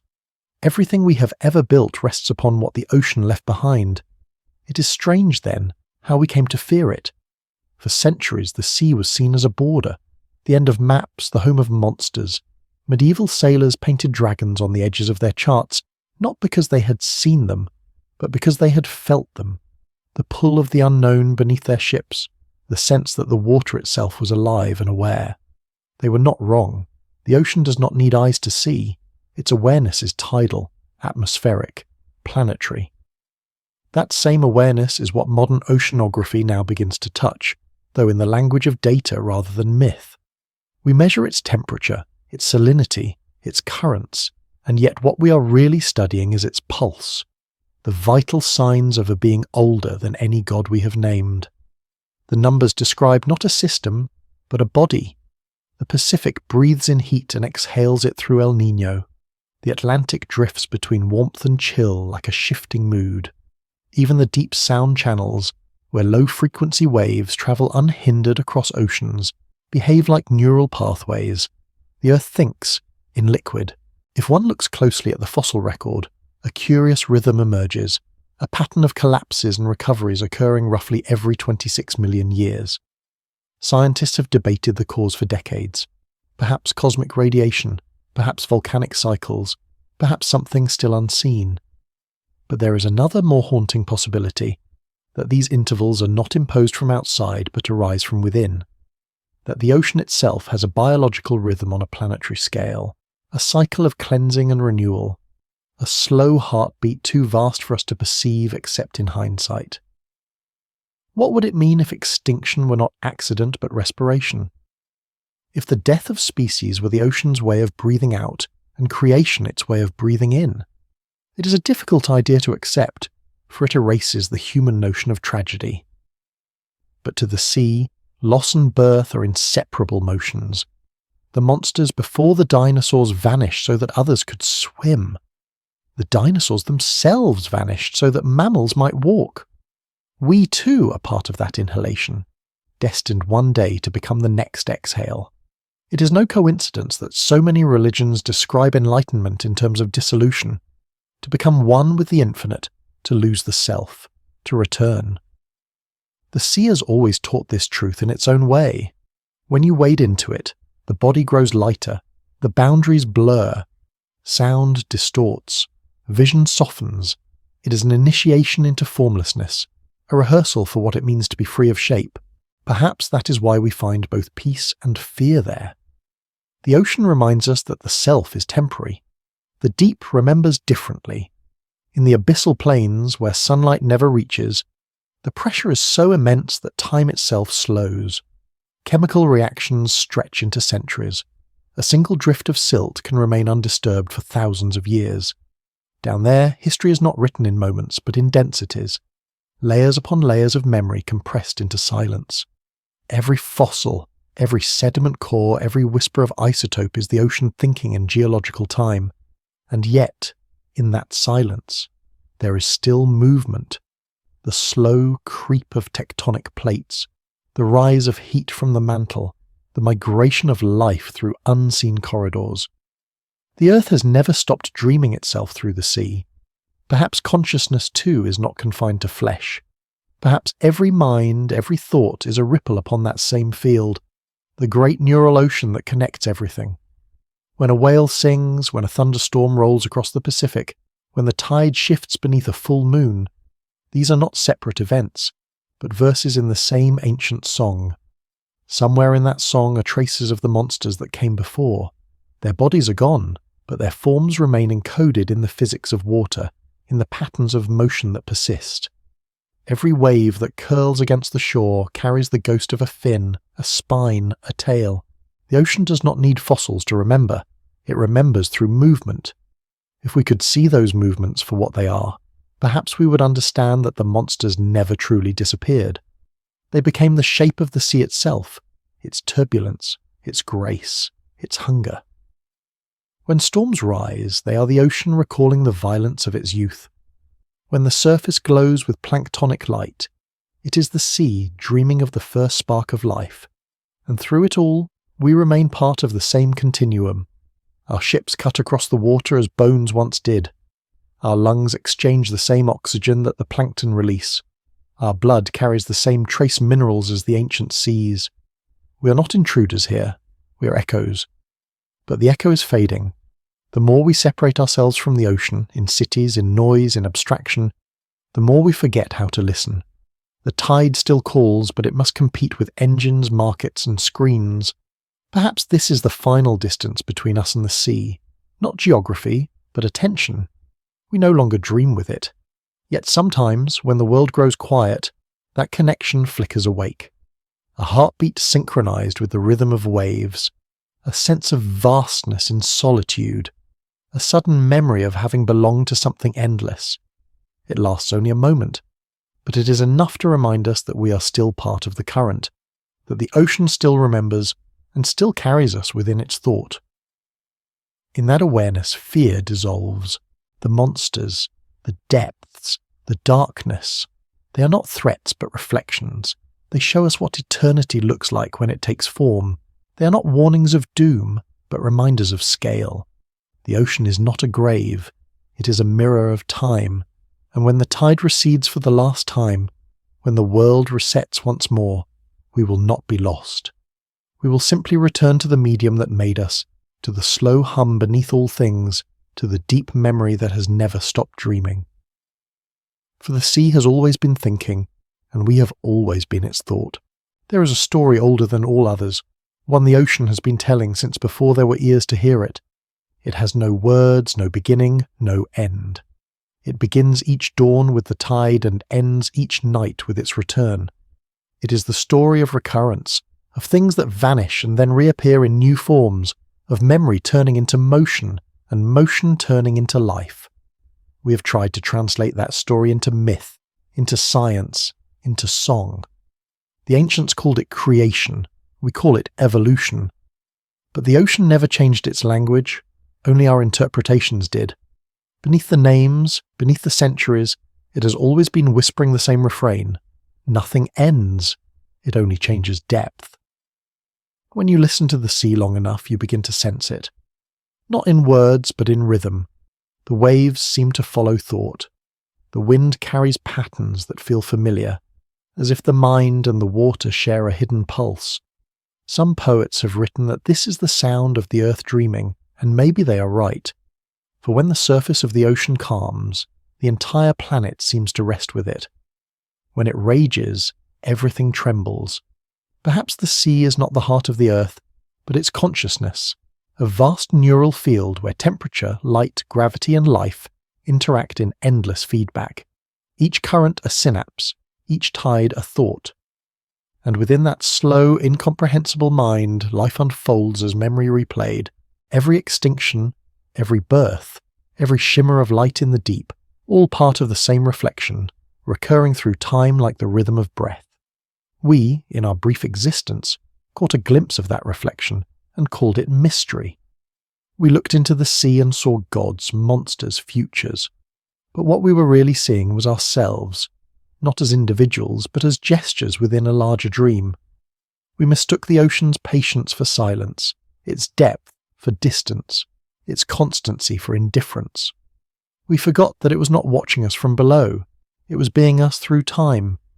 Long before words, long before memory, the ocean had already rehearsed this conversation. Every vibration of water against shore is a question asked and answered. The tide does not seek meaning, it enacts it. The salt in our veins is the same salt that moves through its depths, the same that once hardened into bones, then softened back into sand. There is no separation.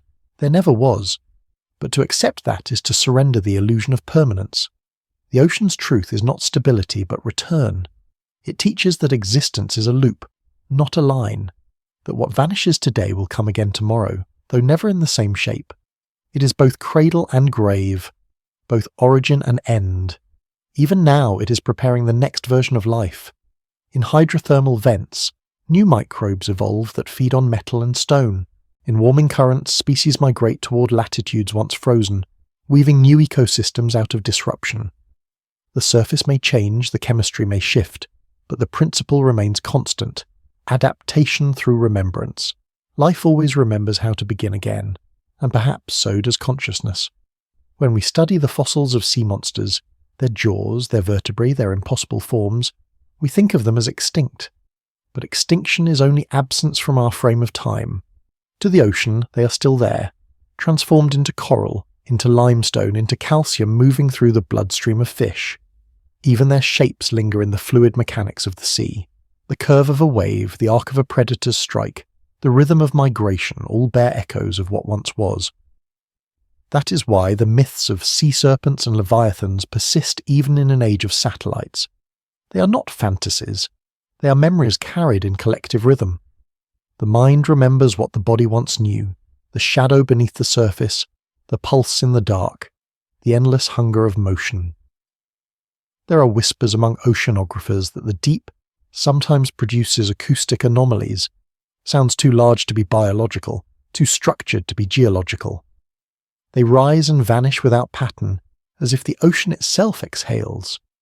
Most dismiss them as coincidence, as the shifting of tectonic plates or the rumble of distant storms, but there are those who listen differently, who hear in them the cadence of language, or at least of intent. Could it be that the planet is learning to speak again, or that it never stopped? If awareness arises wherever there is connection, then the ocean has always been aware. Its currents bind every continent, its clouds carry memory across the sky, its rains carve patterns into stone. We drink it, we breathe it, we are made from it.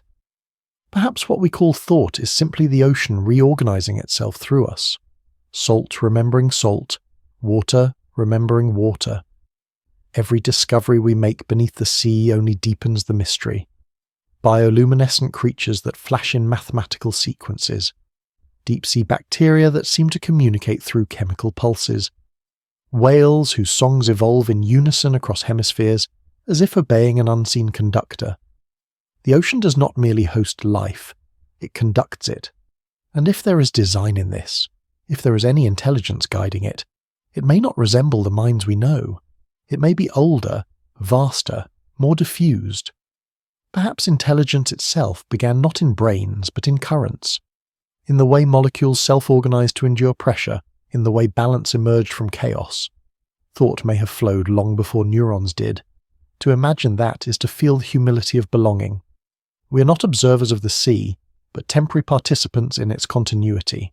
The same energy that once moved through the jaws of Dunkleosteus now moves through our speech, our art, our dreams. We are the ocean, telling its own story in a new language, and like the ocean, we too will dissolve back into silence. The continents we walk will erode, the records we keep will vanish, the cities will sink beneath waves or dust, but the pattern will remain, the rhythm of recurrence. Our ashes will feed new chemistry, our ruins will become coral, our breath will return to cloud.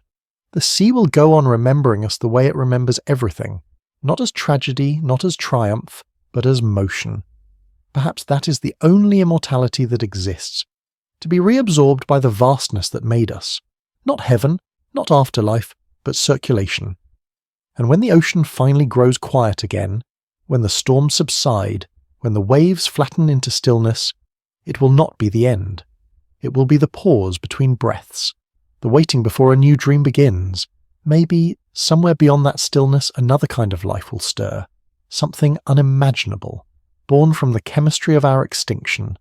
It will rise through the dark, slow and luminous, carrying within it traces of everything that ever was, our minerals, our carbon, our ghosts. It will not know our names, but it will feel our rhythm, and the sea, ever patient, will cradle it as it has cradled all things, whispering the same phrase it has whispered since the beginning of the world. Nothing is lost, only remembered differently. In that whisper lies the final mercy of the ocean, that it does not judge, only transforms. It does not forget, only folds memory into motion. It does not end, only changes depth. And so, when the last tide comes, When the deep returns to claim what is its own, we will not resist. We will dissolve like salt in its embrace. And in doing so, we will finally understand what the monsters, the myths, and the ages have always tried to tell us, that everything we have ever loved, feared, or dreamed was never separate from the sea. It was the sea dreaming us. Somewhere beyond language, beyond measurement and form, the sea continues to turn, not as a body of water, but as a thought too large to finish. The tides, the currents, the endless whisper of foam against a rock, these are not just motions, but memory at work, revising itself. Every particle of salt holds the ghost of something once alive. Every wave is a translation of time. The ocean is not history, it is the act of remembering. When we look at it now, from satellites or ships or shorelines, we imagine we see its surface, but what we truly see is reflection, of sunlight, of sky, of thought. Beneath that mirrored skin lies a complexity we cannot fathom. Billions of organisms pulsing in unison, vast gyres swirling like planetary lungs, chemical networks connecting continents as veins connect the body. The ocean is the world's interior made visible, and it has always been writing. The deep currents, carrying warmth and nutrient across millennia, are a script that never stops. To read it requires patience measured not in years but in ages. Scientists who study oceanic cores, layers of sediment built grain by grain, say they can see extinction itself in cross-section, black bands of carbon, thin lines of iridium, pale interruptions where life faltered. Each layer is a pause in the planet's breathing, each resumption a rebirth. To look at such patterns is to realize that nothing truly ends.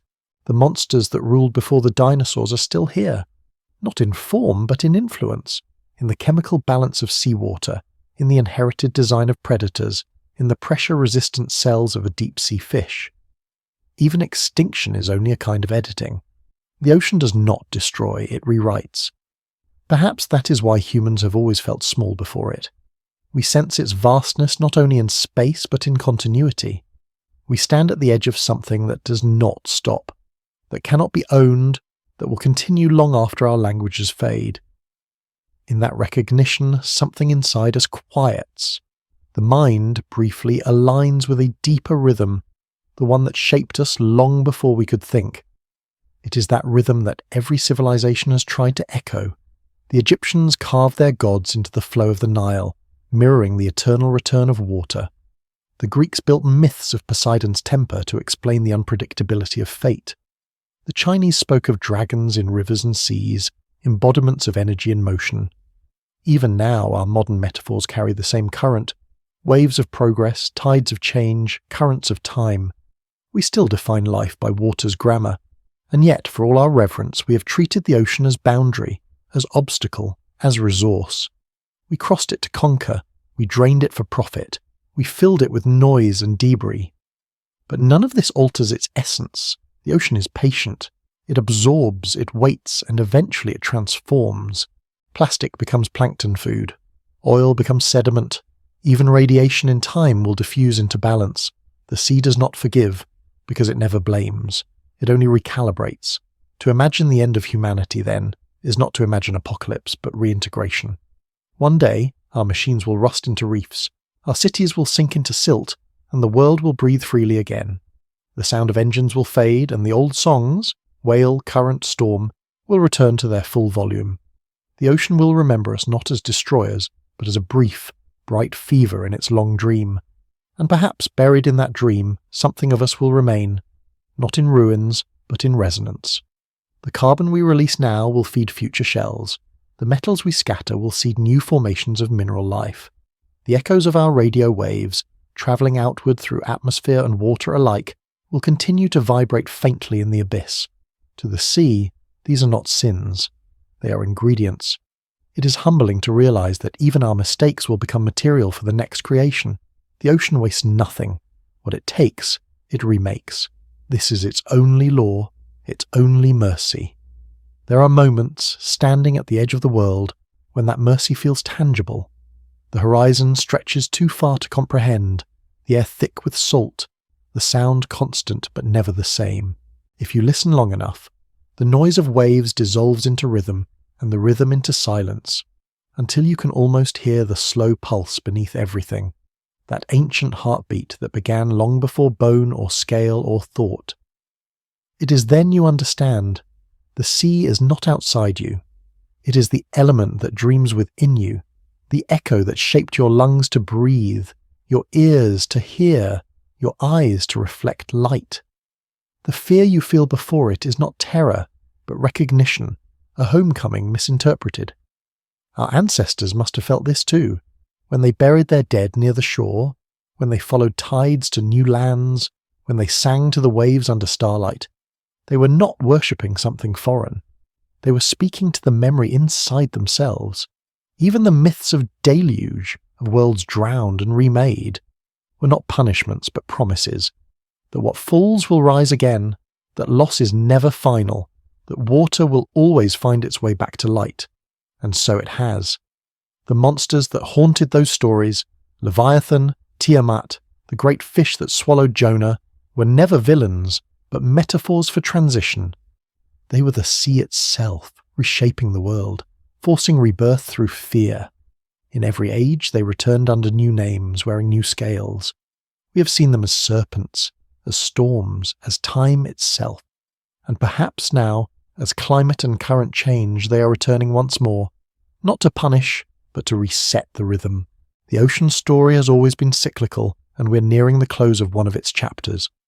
What comes after will not resemble us, but it will remember us. It will carry fragments of our structure, our chemistry, our dreams. It will speak through new voices, through coral that grows upon our ruins, through creatures that glide where our ships once passed, through waves that echo the names we have forgotten. And if, by some miracle, there are beings who stand upon future shores and look into that water, they will feel the same wonder and the same unease. They will know, as we do now, that they are not separate from what they see, that the sea is both their origin and their destiny. Maybe they will not call it ocean. Maybe they will have no word for it at all, but they will feel the same pull, the same infinite quiet rising from the deep. They will stand in its wind and salt and think, as every thinking thing has ever thought before. This is where everything begins, and somewhere beneath them, in the dark where light can never reach, the planet's old pulse will continue, steady, indifferent, eternal. The monsters will have changed shape again, the stories will have changed names again, and the dream will go on unbroken. Because the ocean has never been about beginnings or endings. It has always been about return. At the end of every story about the sea, silence always follows, not as absence, but as completion. The silence of the tide pulling back. The silence before dawn, when the waves flatten into mercury and the air holds its breath. The silence that comes not from emptiness, but from knowing that nothing more needs to be said. The ocean story has always ended this way, because endings to the sea are just pauses in an infinite conversation. We have followed its voice across eons, through the reign of monsters and the rise of continents, through extinction and rebirth, through myths that outlasted their makers. And now, standing at the edge of the world once more, we begin to understand that what we call history is only the surface of something deeper, a tide of memory that never stopped flowing. Every wave that touches the shore tonight has touched other worlds, lands long vanished, mountains ground to dust, bones dissolved into salt.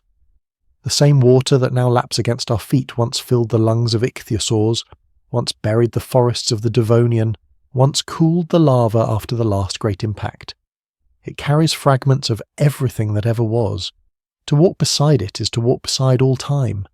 Perhaps that is why the sea draws us at the end of the day, when light softens and the horizon dissolves. Something ancient in us recognizes the sound, not as music, but as memory calling itself home. We listen, and for a moment we are no longer creatures of land or intellect or era. We are simply movement, the echo of the first pulse in the first cell. The monsters that ruled before the dinosaurs are gone, yet their shadows remain. Not as bodies, but as rhythm. The way waves rise and collapse, the way storms coil and release. These are continuations of their gesture. Their power was never in their form, but in their participation in the cycle. They lived exactly as the sea required, fierce, brief and without regret. In that they were wiser than us. We build, we name, we archive, we fear oblivion as though it were unnatural. But to the ocean, forgetting is a form of faith. It lets go of shape so that shape may return. It dissolves boundaries so that life can begin again. Every act of erasure is also creation. To be part of that is not tragedy. It is belonging. The sea knows this. It has known it since the beginning. When it drowned the first continents, when it raised the first reefs, when it swallowed and remade the world 1,000 times, it was not destroying, it was composing. The ocean is a slow artist, patient beyond comprehension. We are one of its briefest sketches, drawn in light and breath, soon to be redrawn in new colours. And when our age passes, when our machines have rusted and our names have dissolved into sand, the sea will still move in its rhythm, the whales will still sing to no one, the plankton will still bloom in ghostly light, and the deep will still hum with the memory of everything that ever lived. The planet will turn, the current will change, and the great breathing will continue. Perhaps this is the truest comfort the ocean offers, that it does not need our survival to continue its beauty. It needs only time. We, for all our science and sorrow, are part of its learning, a brief experiment in reflection. Through us, the ocean became aware of itself for a moment. Through our eyes, it saw its own vastness. Through our stories, it remembered its monsters. And when we're gone, it will remember that too. Not as loss, but as rhythm, returning to silence. There is an old saying among sailors, "The sea takes everything, but it gives you yourself back." They meant it literally. The way solitude on the waves reveals what cannot be seen on land. But there is a deeper truth beneath the proverb. The sea strips away the illusion of permanence. It shows us what we are when nothing remains but pulse and breath. It is the world's great equalizer. Emperor and fisherman, beast and god, all dissolve the same way beneath its surface. And yet, for all its indifference, the ocean is also gentle. It does not erase cruelty. It dilutes it. It does not avenge injustice. It disperses it until even pain becomes element. In the slow alchemy of salt and time, everything, bone, grief, ruin, is softened into belonging. That is why standing before the sea feels like confession. Its silence forgives without needing to understand. When night falls and the stars appear, the reflection of the cosmos trembles across the waves. It is as if the universe and the ocean are looking at one another, recognizing kinship. The same forces that shaped galaxies, gravity, pressure, entropy, shape the motion of the tide. The same hydrogen that burns in the sun ripples here as water. We are not separate from the stars, only condensed. We are not apart from the sea, only brief. And perhaps that is the secret the monsters once embodied, to live without the burden of separation. They did not fear the dark, for they were part of it. They did not fear death, for they were extensions of its current. They existed entirely within the moment, without past or future, as pure continuity. When they vanished, the ocean did not mourn, it remembered. It always remembers. The end of this story, then, is not extinction. It is recognition. The realization that the ocean was never just a setting for life, but its consciousness, dreaming through scales, bones, and breath. We are that dream, still unfolding. So tonight, when you hear the slow pull of the tide, when you see the moon floating upon its surface like an eye half closed in meditation, know that you are hearing yourself in translation. The salt in your blood is returning to its source. The water in your veins is listening for its original name. And somewhere in the depths, where light has never reached, the ocean stirs, vast, endless, unbroken. Remembering the monsters that came before, the ages that rose and fell, the brief shimmer of humanity, and the quiet that followed. It remembers everything, and it forgives everything, because in its rhythm there is no difference between birth and return. The sea does not end. It only changes its dream. And as the last wave of the world curls towards silence, the ocean will whisper as it always has through stone and current and time itself. Rest now. You were never lost. You were always home.